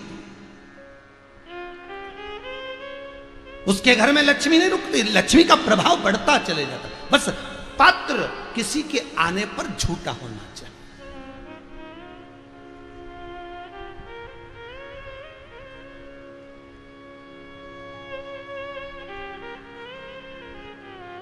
ये कुबेरेश्वर धाम में आप लोग जो आजीवन भोजन भंडारे के सदस्य बने हो, कभी मौका मिले, अभी तो कोरोना काल चल रहा है, कभी मौका मिले तो कभी आप दर्शन करेंगे कि यहाँ जो भोजन चलता है, कोई आया कर गया, कोई आया कर गया, दिन भर यही क्रम चलता है।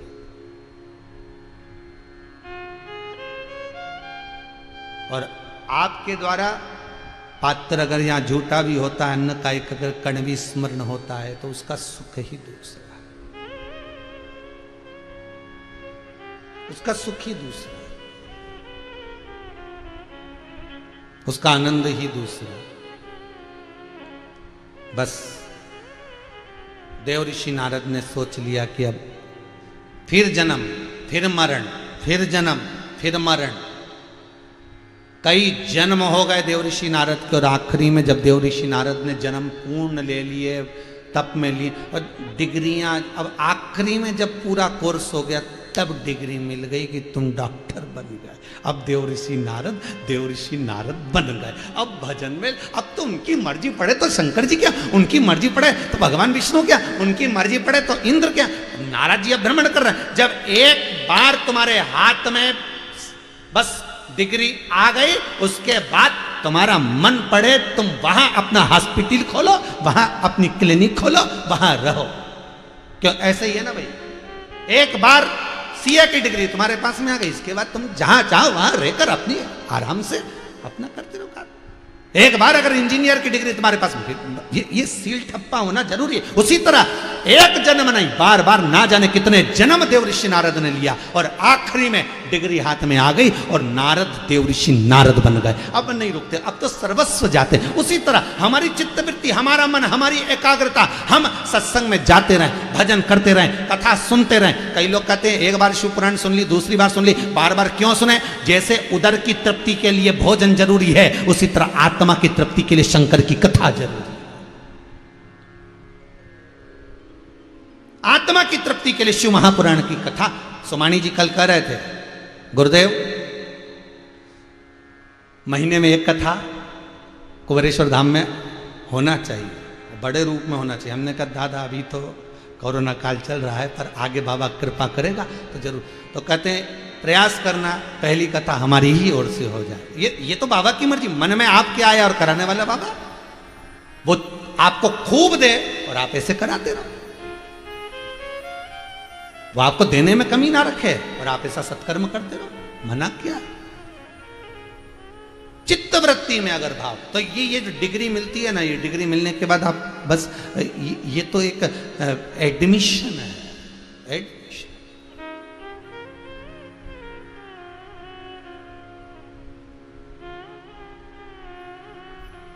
भाभी जी बोल रही थी सोमानी जी के यहाँ से, मैं 6 महीने से कथा सुन रही हूँ। हमने कहा 6 महीने पहले इनका एडमिशन हो चुका है। भैया जी 3 महीने पहले से सुन रहे थे, 3 महीने पहले एडमिशन हो गया। ये एडमिशन, आप जब से कथा सुन रहे हो, जब से शंकर की कथा में लगे हो, समझ लेना कि शंकर ने आपको अपनी कक्षा में प्रवेश दे दिया है और अब डिग्री मिलने में देरी नहीं लगेगी। अब शंकर अपना दर्शन, आपका आनंद, अपना चित्तवृत्ति वो सब प्रदान कर सकता है। जब एक चोर चोरी करने शंकर के मंदिर में गया, ध्यान नहीं था, अपने अंग के कपड़े को निकालकर आग लगाकर चारों तरफ देख रहा है कि चोरी का सामान कहाँ है। शंकर प्रसन्न हो जाते हैं और उससे कहते हैं कि तूने मेरे मंदिर में प्रकाश किया, आज शिवरात्रि के दिन मैं तुझे कुबेर बना देता हूं। और वो कुबेर बनकर सीधे पहुंच गया कुबेर के सिंहासन पर। कुबेर से कहा तू उतर, तो कुबेर जी बोले तू कौन? तो कि मैं नया कुबेर।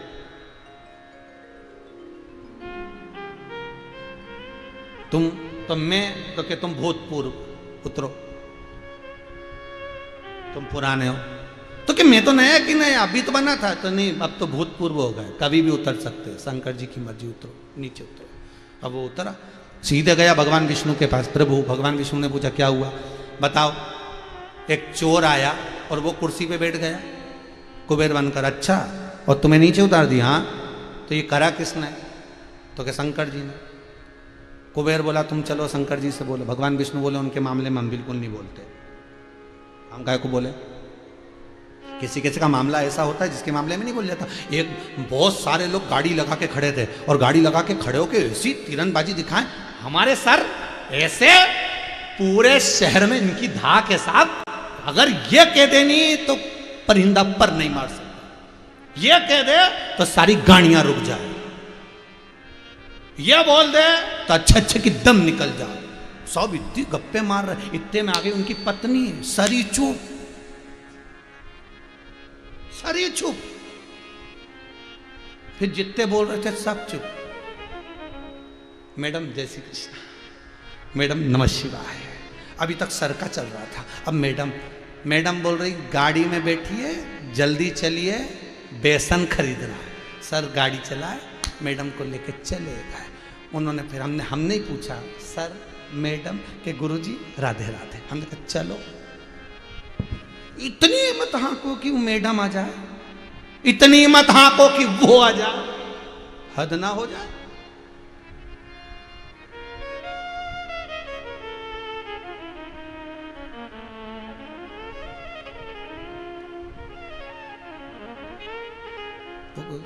हुजूर आते आते बहुत देर हो, वो आए और मालूम पड़े तुम।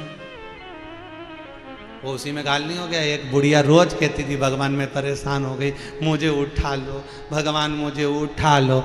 लक्ष्मी जी भगवान विष्णु से बोली उठा लाओ।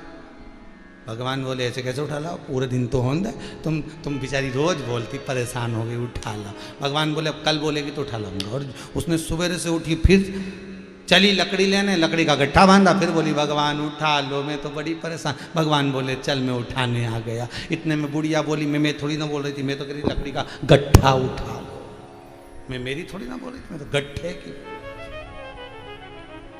मेरा कौन बोल रहा है? जाने की तमन्ना नहीं।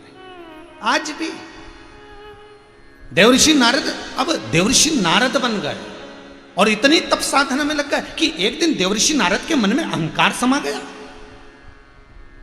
जब तप साधना पूर्ण हो जाती है, जब व्यक्ति बुलंदियों पर छू लेता है, अग्रण्य बढ़ जाता है, या तो व्यक्ति में दो चीजें आ जाती है, ज्यादा बुलंदी पर चढ़ने के बाद उसमें नम्रता आ जाती है या उसमें अहंकार आ जाता है। दो चीजें रहती है।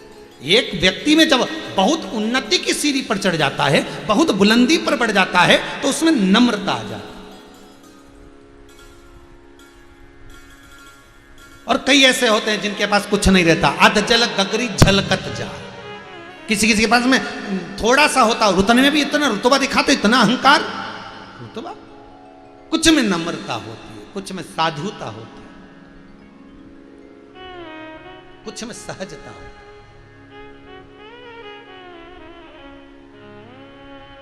एक बात तो देखी है सोमानी जी,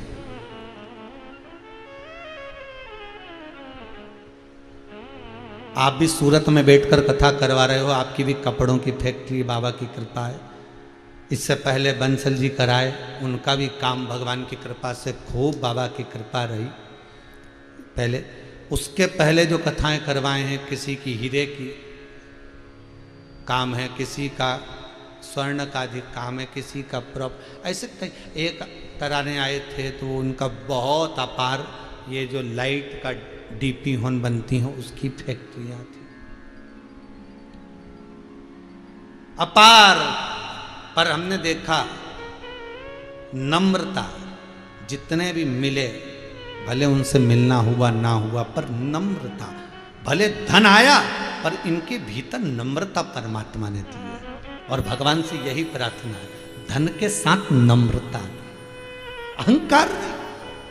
रावण के साथ में उल्टा हो गया था, धन मिला तो अहंकार बढ़ गया।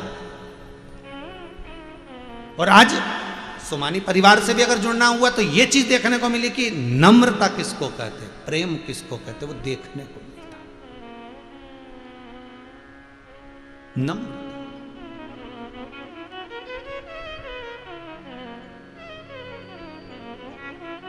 और वो नम्रता होना, धन में अभिमान नहीं। अभिमान रहेगा तो वो धन चला जाएगा, नम्रता रहेगी तो वो धन बढ़ता चले जाएगा। नम्रता रहेगी, कहे झुकना जीते की पहचान है, अकड़ना मुर्दे की शान है। जिंदा व्यक्ति झुकता है, मरा हुआ व्यक्ति अकड़ता है। जो मर गया वो अकड़ता दिखेगा, भले वो धन का भाव। धन। कई कई लोग ऐसे भी होते हैं जिनसे 25 बार जय श्री कृष्णा करो तो भी जय श्री कृष्णा नहीं निकलता।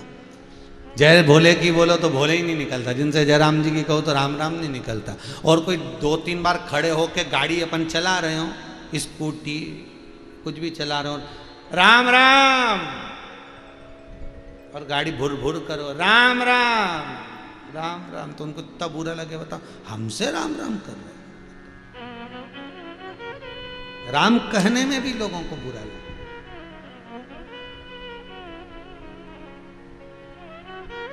कहे सो भजन स्मरण। देव ऋषि नारद को अहंकार आ गया, और वो अहंकार नारद जी के मन में आया तो उन्होंने तप साधना करी। तप साधना करी तो कामदेव को जीत लिया। अब संत है, काम को तो जीतना ही था।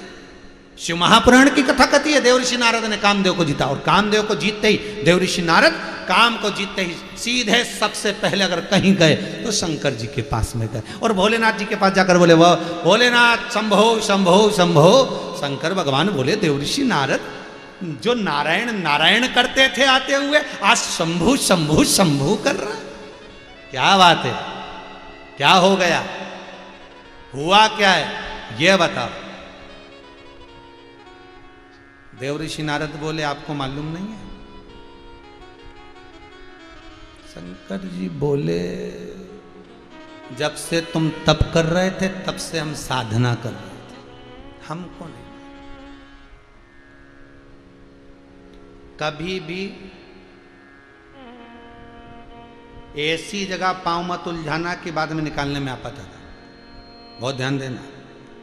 किसी लड़के और लड़की का संबंध हो रहा है, उसके माँ बाप को लड़की पसंद आ गई, लड़की के माँ बाप को लड़का पसंद आ गया, तुमसे पूछे तो बोलो। अब जब उनका मन ही बन गया शादी पक्का करने का, उनने सोच लिया लड़की अच्छी, इनने सोचा लड़का अच्छा, और उनका मन ही बन गया। अब तो केवल एक छोटी सी लौकिक रीति से तुमसे पूछा काका जी शादी कर रहे हैं, लड़की देख ली लड़का देख लिया, आपस में हमको सब जम गया, बढ़िया है, आपसे पूछे कैसा लग रहा है। अब जब तुमने सब पक्का ही कर दिया, समझ ही गए हो, तो फिर काका जी को बोलना चाहिए हाँ जी कर दो। अपन से पूछा ही नहीं, पहले पूछते तो अपन खबर निकालते सब, हम वहाँ लड़के से संबंध कर रहे हैं कैसा है, लड़की कैसी है, संबंध निकाला जाता तो बात थी। जब पूछा ही नहीं और बाद में कोई पूछने आया तो तब मैं कहने हाँ साहब ठीक है, बीच में पाँव फंसाने से कौन सा मतलब है कि साहब वो तो लड़का अच्छा नहीं है, हमने सूचना और सूचना सब ले लिए, सब मालूम है, पर पूछेंगे तो बोलेंगे। ना जाने कौन सा सीरियल था एक, हमसे तो किसी ने कहा ही नहीं, तो वो बस बोले सो कहो, क्यों।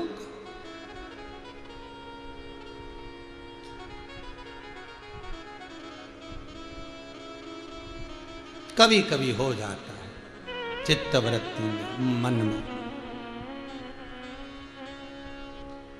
अब देव ऋषि नारद ने कहा आपको नहीं मालूम कि हम प्रसन्न क्यों हैं। भगवान बोले नहीं नहीं नहीं हमको ध्यान में। शंकर भगवान बोले हमें हमें मालूम नहीं क्यों प्रसन्न। शिव जी को मालूम था, पर तो ये जो इतना डोंडी पीटे तो इससे कौन पूछे कि तुम इतने प्रसन्न क्यों है। कभी कभी प्रसन्नता भी दुख दे जाती है। एक पत्नी बड़ी अच्छी साड़ी पहन के पति से बस पूछने लगी क्यों जी कैसी लग रही मैं। पति कुछ नहीं बोला। फिर पूछा कैसी लग रही मैं। पति कुछ नहीं बोला। फिर पूछा तुम्हारे मुंह में जीवान नहीं क्या, एक बार बोल नहीं सकते कैसी लग रही। पति बोला ऐसी लग रही जैसे हरी घास में भैंस चर रही। अब फिर क्या हुआ, अब लड़ने बैठ गई तो पूछे ही मत क्यों कैसी लग रही।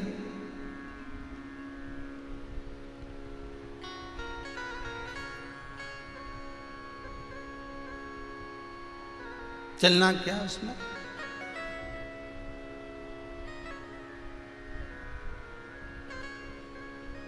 होता है कभी कभी किसी किसी के मन में आ जाता है। एक पत्नी पति से हमेशा रोज एक बात पे झगड़ा करती थी, तुम कभी हमको घुमाने नहीं ले गए, तुम हमें कभी घुमाने नहीं ले गए, एक बार भी तुम हमको कहीं लेके नहीं गए, बताओ है। खुद अकेले अकेले चले जाते हो, हमको कहीं लेके नहीं गए। पति बोला अब की बार लेके जाऊंगा, तो पत्नी बोली कहाँ लेके जाओगे? पति बोला जहन्नुम में।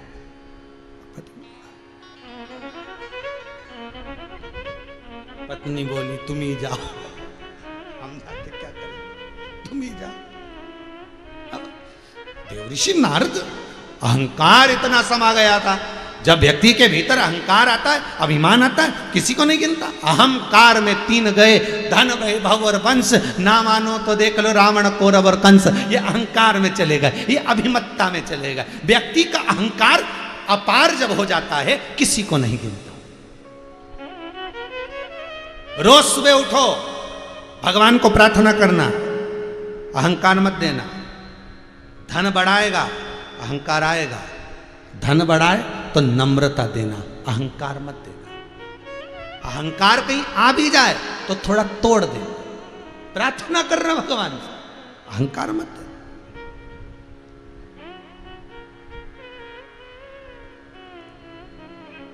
अहंकार मत देना।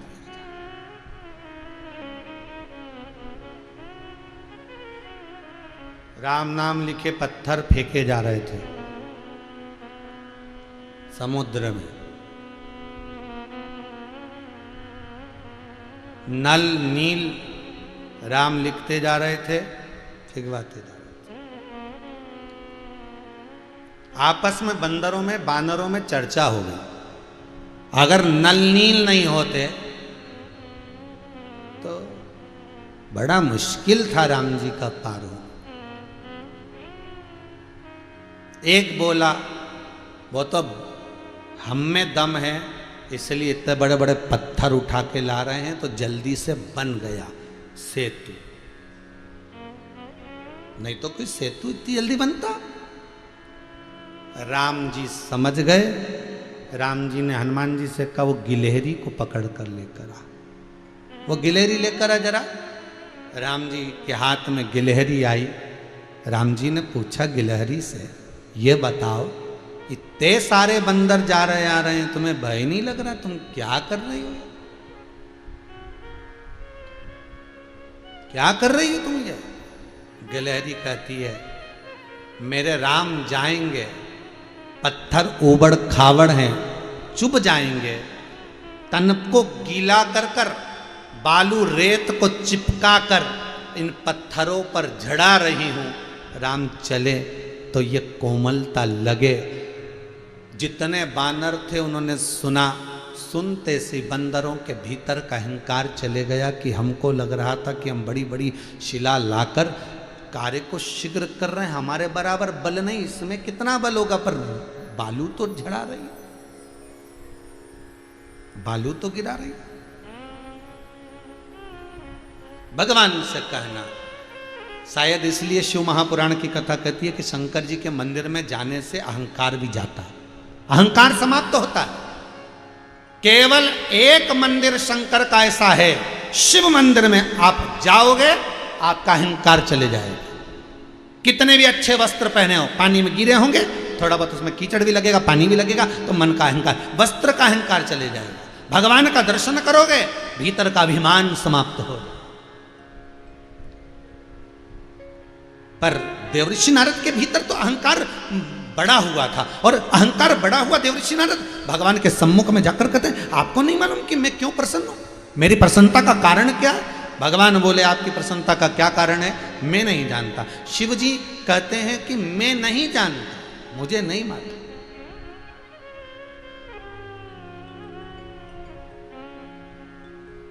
नारद जी बोले मैंने कामदेव को जीत लिया। केवल देवऋषि नारद ने इतना बोल देते ना तो चल जाता, पर देवऋषि नारद ने क्या कहा? देवऋषि नारद सबसे पहले बोले कि मैंने कामदेव को जीत लिया। शिव जी बोले बहुत अच्छा काम किया, आपके बराबर दुनिया में कोई नहीं कर सकता। पर इतना सुनने के बाद देवऋषि नारद ने जो शब्द कहे, जिसको आप नहीं जीत पाए उसको मैंने जीता, मैंने जीता। जो दुनिया का कोई नहीं कर पाया वो मैंने करा। बस शंकर जी समझ गए, अहंकार आ गया। भगवान शंकर ने कहा बहुत बड़ा काम किया आपने, गले की रुद्राक्ष की माला उतारी, देवऋषि नारद के गले में डाली। नारद जी बाहर निकले, उन्होंने कहा, नारद जी सोचे ये माला इससे क्या होगा, वृक्ष का फल, उठाकर फेंक दिया। नारद जी चले। नारद जी सीधे भगवान विष्णु के यहाँ जा रहे हैं तो शंकर भगवान ने जैसे ही रुद्राक्ष की माला नारद ने फेंकी, शंकर जी ने वापिस बुलाया, नारद इधर आओ जरा, इधर आओ जरा।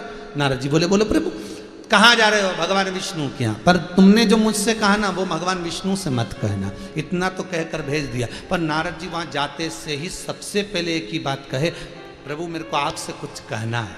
भगवान बोले बोलो। नारद जी बोले आप मुझे बैठने का नहीं कहोगे? शंकर भगवान के यहाँ जब नारद जी गए थे तो शंकर भगवान ने देवऋषि नारद से कहा था बैठो नारद। नारद जी बोले मेरे पास बैठने का समय नहीं है। और भगवान विष्णु के यहाँ गए तो भगवान विष्णु ने नहीं कहा कि बैठो, क्योंकि जब एक के यहाँ गए उसने बैठने का कहा तो नहीं बैठे, तो हमारे यहाँ क्या बैठे?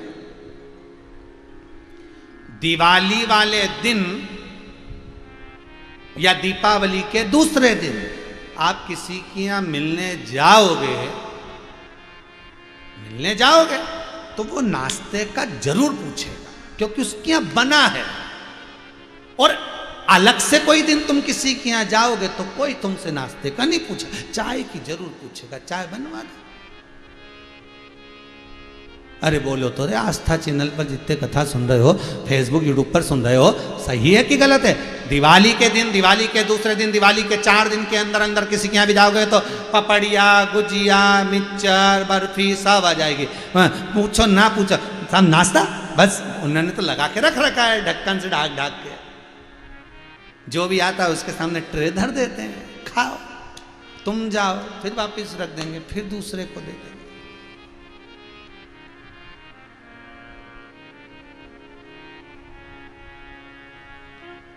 जो खास खास आइटम है वो तो उसमें भरा ही नहीं है, वो तो अपने लिए रखा, वो तो जो कल्ला ठल्ला बन गया वही धरा है। खा। अब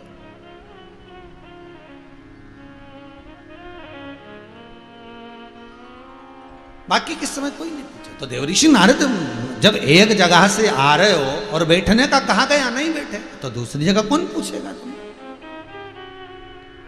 नहीं पूछे। नारद जी बोले आपने बैठने का नहीं पूछा? भगवान विष्णु बोले बैठो। अब तुम पूछ ही रहे हो कि बैठने का नहीं पूछा तो बैठो, ठीक है। प्रभु भगवान ने पूछा कैसे आना हुआ? नारद जी बोले प्रभु जिस कामदेव को भगवान शंकर नहीं जीत पाए उस कामदेव को मैंने जीता है, मैंने जीता है। भगवान विष्णु ने दोनों हाथों से कानों को बंद करा। देवऋषि नारद, चुगली करने वाला और चुगली सुनने वाला, और वो भी शंकर की निंदा करने वाला, शंकर की निंदा सुनने वाला, ये दोनों महापापी होते हैं। आपसे भी निवेदन है, कथा सुनो, मन लगे सुनो, ना मन लगे तुम्हारे हाथ में रिमोट है, चैनल चेंज करो, दूसरा महाराज मिल जाएगा।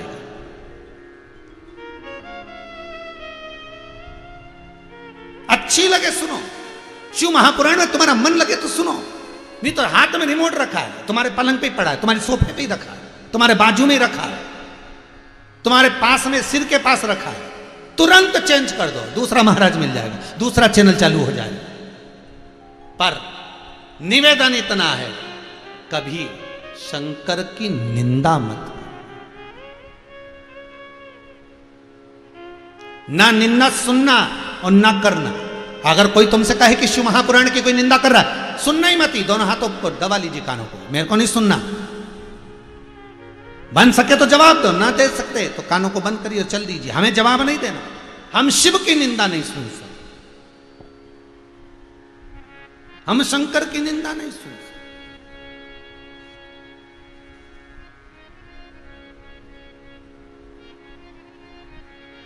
अरे भाई, वो सूर्पणखा ने कौन सा ऐसा कर्म कर दिया था जो लक्ष्मण के द्वारा उसकी नाक कटी थी?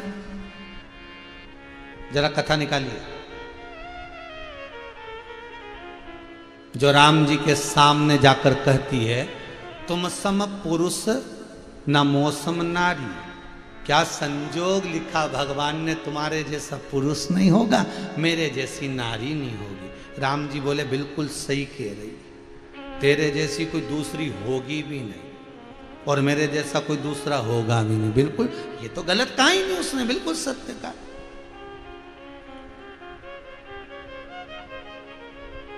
उसमें गलत क्या था? व्यक्ति के मन में जो होता है वो तुरंत, कई लोगों के सामने व्यक्ति जाकर तुम अभी मुझे पहचानते नहीं हो, इतना कह देनी तो समझ जाना, समझ जाना। इसके ही मुंह से वाणी निकल रही कि तुम अभी मुझे पहचानते नहीं हो, मतलब जरूर दाल में कुछ काली मिर्ची है। समझ, अभी तुम मुझे जानते नहीं, मतलब उसके मुख से कह, उसके मुख से दाल में, अभी तुम मुझे जानते नहीं हो, अभी तुम मुझे पहचानते क्या हो, तुमने अभी मुझे देखा क्या है। बस इतने शब्द जो कह दे समझ जाना कि जरूर कोई। तो यहां सूर्पणखा कह रही है, तुम सम पुरुष न मौसम नारी। भगवान कहते हैं तेरे बराबर कोई नारी भी नहीं हो सकती। सूर्पणखा की नाक क्यों कटी, उसका सबसे बड़ा प्रसंग अगर आप ढूंढेंगे तो एक ही मिलेगा। जब लंकाधिपति रावण लंकेश शंकर की आराधना करने जा रहे थे, उस समय पर बहन सूर्पणखा मंदोदरी के पास में बैठी थी और मंदोदरी के पास में बैठकर सूर्पणखा कहती है लंकाधिपति रावण से, विभीषण से, कुंभकर्ण से, अरे भैया लंकेश, क्या रखा है पत्थर की पूजन में। ये सूर्पणखा संबोधन कर रही है। बहुत ध्यान देना जरा, शिव महापुराण की कथा कहती है, निंदा करने वाला, निंदा सुनने वाला पशु का योनि पाता है, पशु का मुख पाता है। नारद जी ने शंकर की निंदा करी थी, इसलिए राम कथा कहती है बंदर का मुंह लगा था। शिव जी की निंदा भगवान विष्णु ने सुनी थी, इसलिए उनको घोड़े का मुख लगाता हयग्रीव अवतार हुआ था। सूर्पणखा लंकाधिपति रावण लंकेश जा रहा है भगवान शंकर के शिवलिंग की पूजन करने के, उसकी चित्तवृत्ति में शिव था, उसकी चित्तवृत्ति में शंकर समाया हुआ था।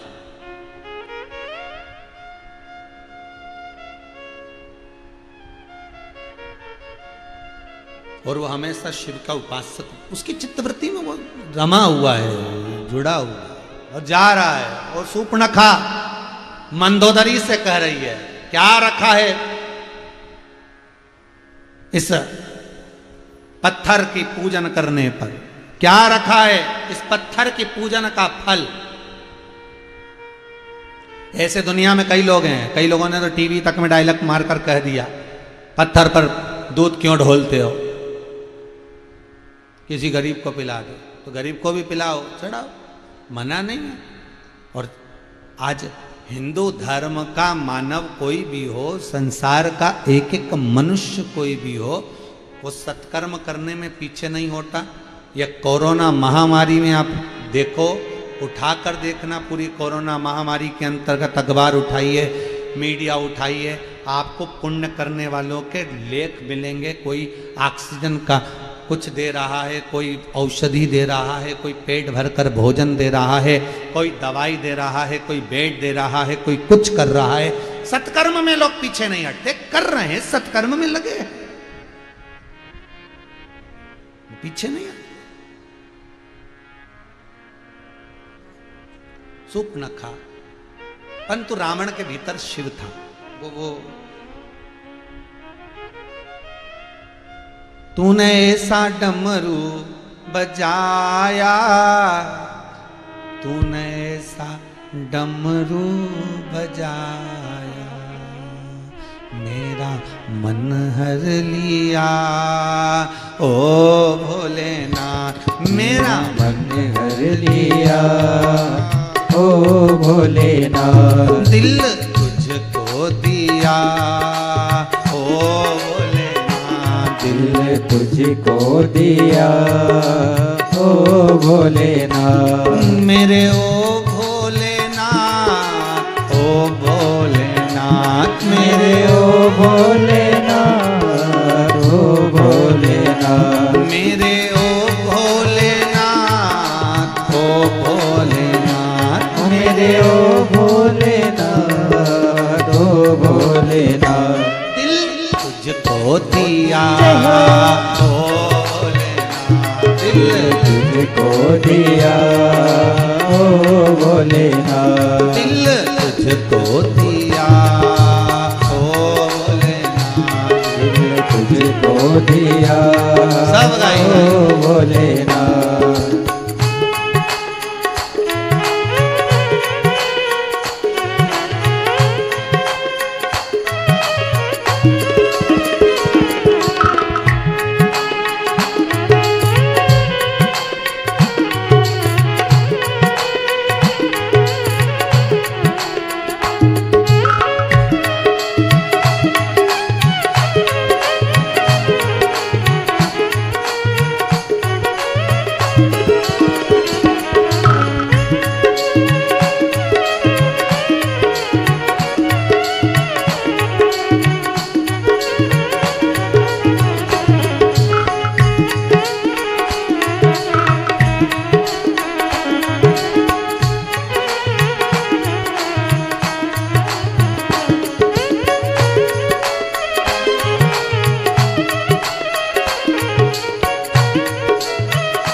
मैं तो बैठी थी गंगा किनारे, मैं तो बैठी थी गंगा किनारे, मैं तो बैठी थी गंगा किनारे। मैं तो बैठी थी गंगा किनारे। मैं तो बैठी थी गंगा किनारे, मैं तो बैठी थी गंगा किनारे, मैं तो बैठी थी गंगा किनारे। मैं तो बैठी थी गंगा किनारे। आके दर्शन दिया ओ भोलेनाथ, आके दर्शन दिया ओ भोलेनाथ। दिल तुझको दिया ओ भोलेनाथ, दिल तुझको दिया ओ भोलेनाथ। मेरे ओ भोलेनाथ, ओ भोलेनाथ, मेरे ओ भोलेनाथ, ओ भोलेनाथ। मेरे ओ भोलेनाथ, ओ भोलेनाथ, मेरे ओ भोलेनाथ, ओ भोलेनाथ। दिल तुझको दिया ओ भोलेनाथ, दिल तुझको दिया ओ भोलेनाथ। ये क्या कर दिया ओ भोलेनाथ, ये क्या कर दिया ओ भोलेनाथ।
तेरे चरणों में ध्यान लगाया, तेरे चरणों में ध्यान लगाया।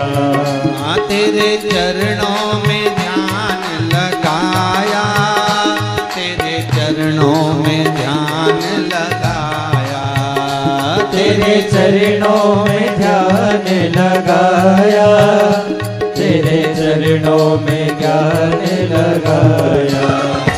मुझे अपना लिया ओ भोलेनाथ, मुझे अपना लिया ओ भोलेनाथ, दिल तुझको दिया ओ भोलेनाथ, दिल तुझको दिया ओ भोलेनाथ, मेरे ओ भोलेनाथ, ओ भोलेनाथ, मेरे ओ भोलेनाथ, ओ भोलेनाथ, मेरे ओ भोलेनाथ, ओ भोलेनाथ, मेरे ओ भोलेनाथ, ओ भोलेनाथ, दिल तुझको दिया ओ भोलेनाथ, दिल तुझको दिया ओ भोलेनाथ, ये क्या कर दिया ओ भोलेनाथ, ये क्या कर दिया ओ भोलेनाथ, दिल तुझको दिया ओ भोलेनाथ, दिल तुझको दिया ओ भोलेनाथ, दिल तुझको दिया ओ भोलेनाथ, दिल तुझको दिया ओ भोलेनाथ। भगवान शिव की कथा करती लंकाधिपति रावण लंकेश शिव की आराधना करने जा रहा है और शूर्पणखा उसमें बीच में निंदा दी, कुछ चुगली कुछ निंदा परोस।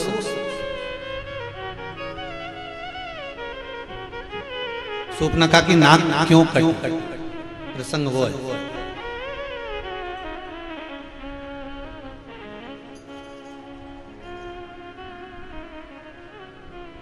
क्या राम जी जरा सा इशारा करेंगे शूर्पणखा के लिए कि इसकी नाक काट दो?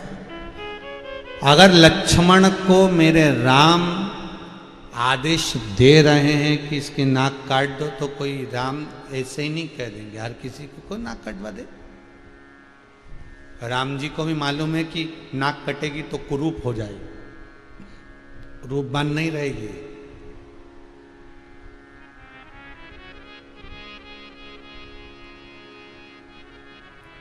नाक कटी तो कुरूप हो जाएगी, ये भगवान जानते हैं, राम जी जानते हैं। तो राम जी महाराज ने क्यों कटवाई लक्ष्मण से शूर्पणखा की नाक? व्यक्ति को निंदा करने वाला जो मनुष्य होता है, जो शिव की निंदा करता है या निंदा सुनता है, शंकर की निंदा करने वाला और शंकर की निंदा सुनने वाला, इन दोनों को पशुता का भाव मिलता है। तो शूर्पणखा ने कह दिया, भाभी बताओ क्या मतलब पत्थर को पूजने से? भैया भ्राता, मेरा भाई लंकेश, मेरा भाई लंकाधिपति लंकेश तो स्वयं इतना बलवान है, इतना प्रबल है कि सारे देवता उसके सामने खड़े रहते हैं और ये मेरा भाई लंकाधिपति लंकेश शिव की आराधना करने जाए, ये कहाँ का तरीका?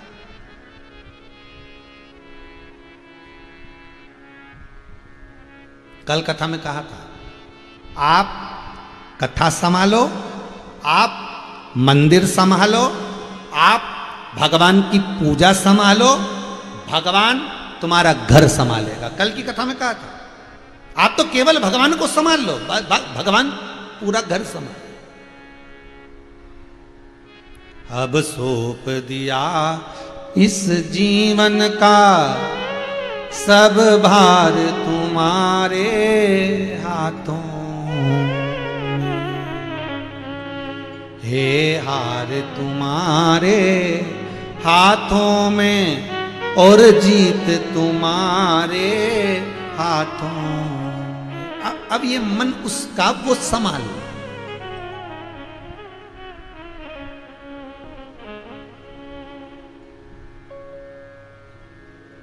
कब, कितना, किसको, कब देना है, ये उसको मालूम। आप तो बस भजन करो, आप तो स्मरण करो, आप भगवान की भक्ति में डूबे रहो, आप शंकर का अनुमोदन करते रहो, आप शिव स्मरण करते रहो, फिर मर्जी उसकी।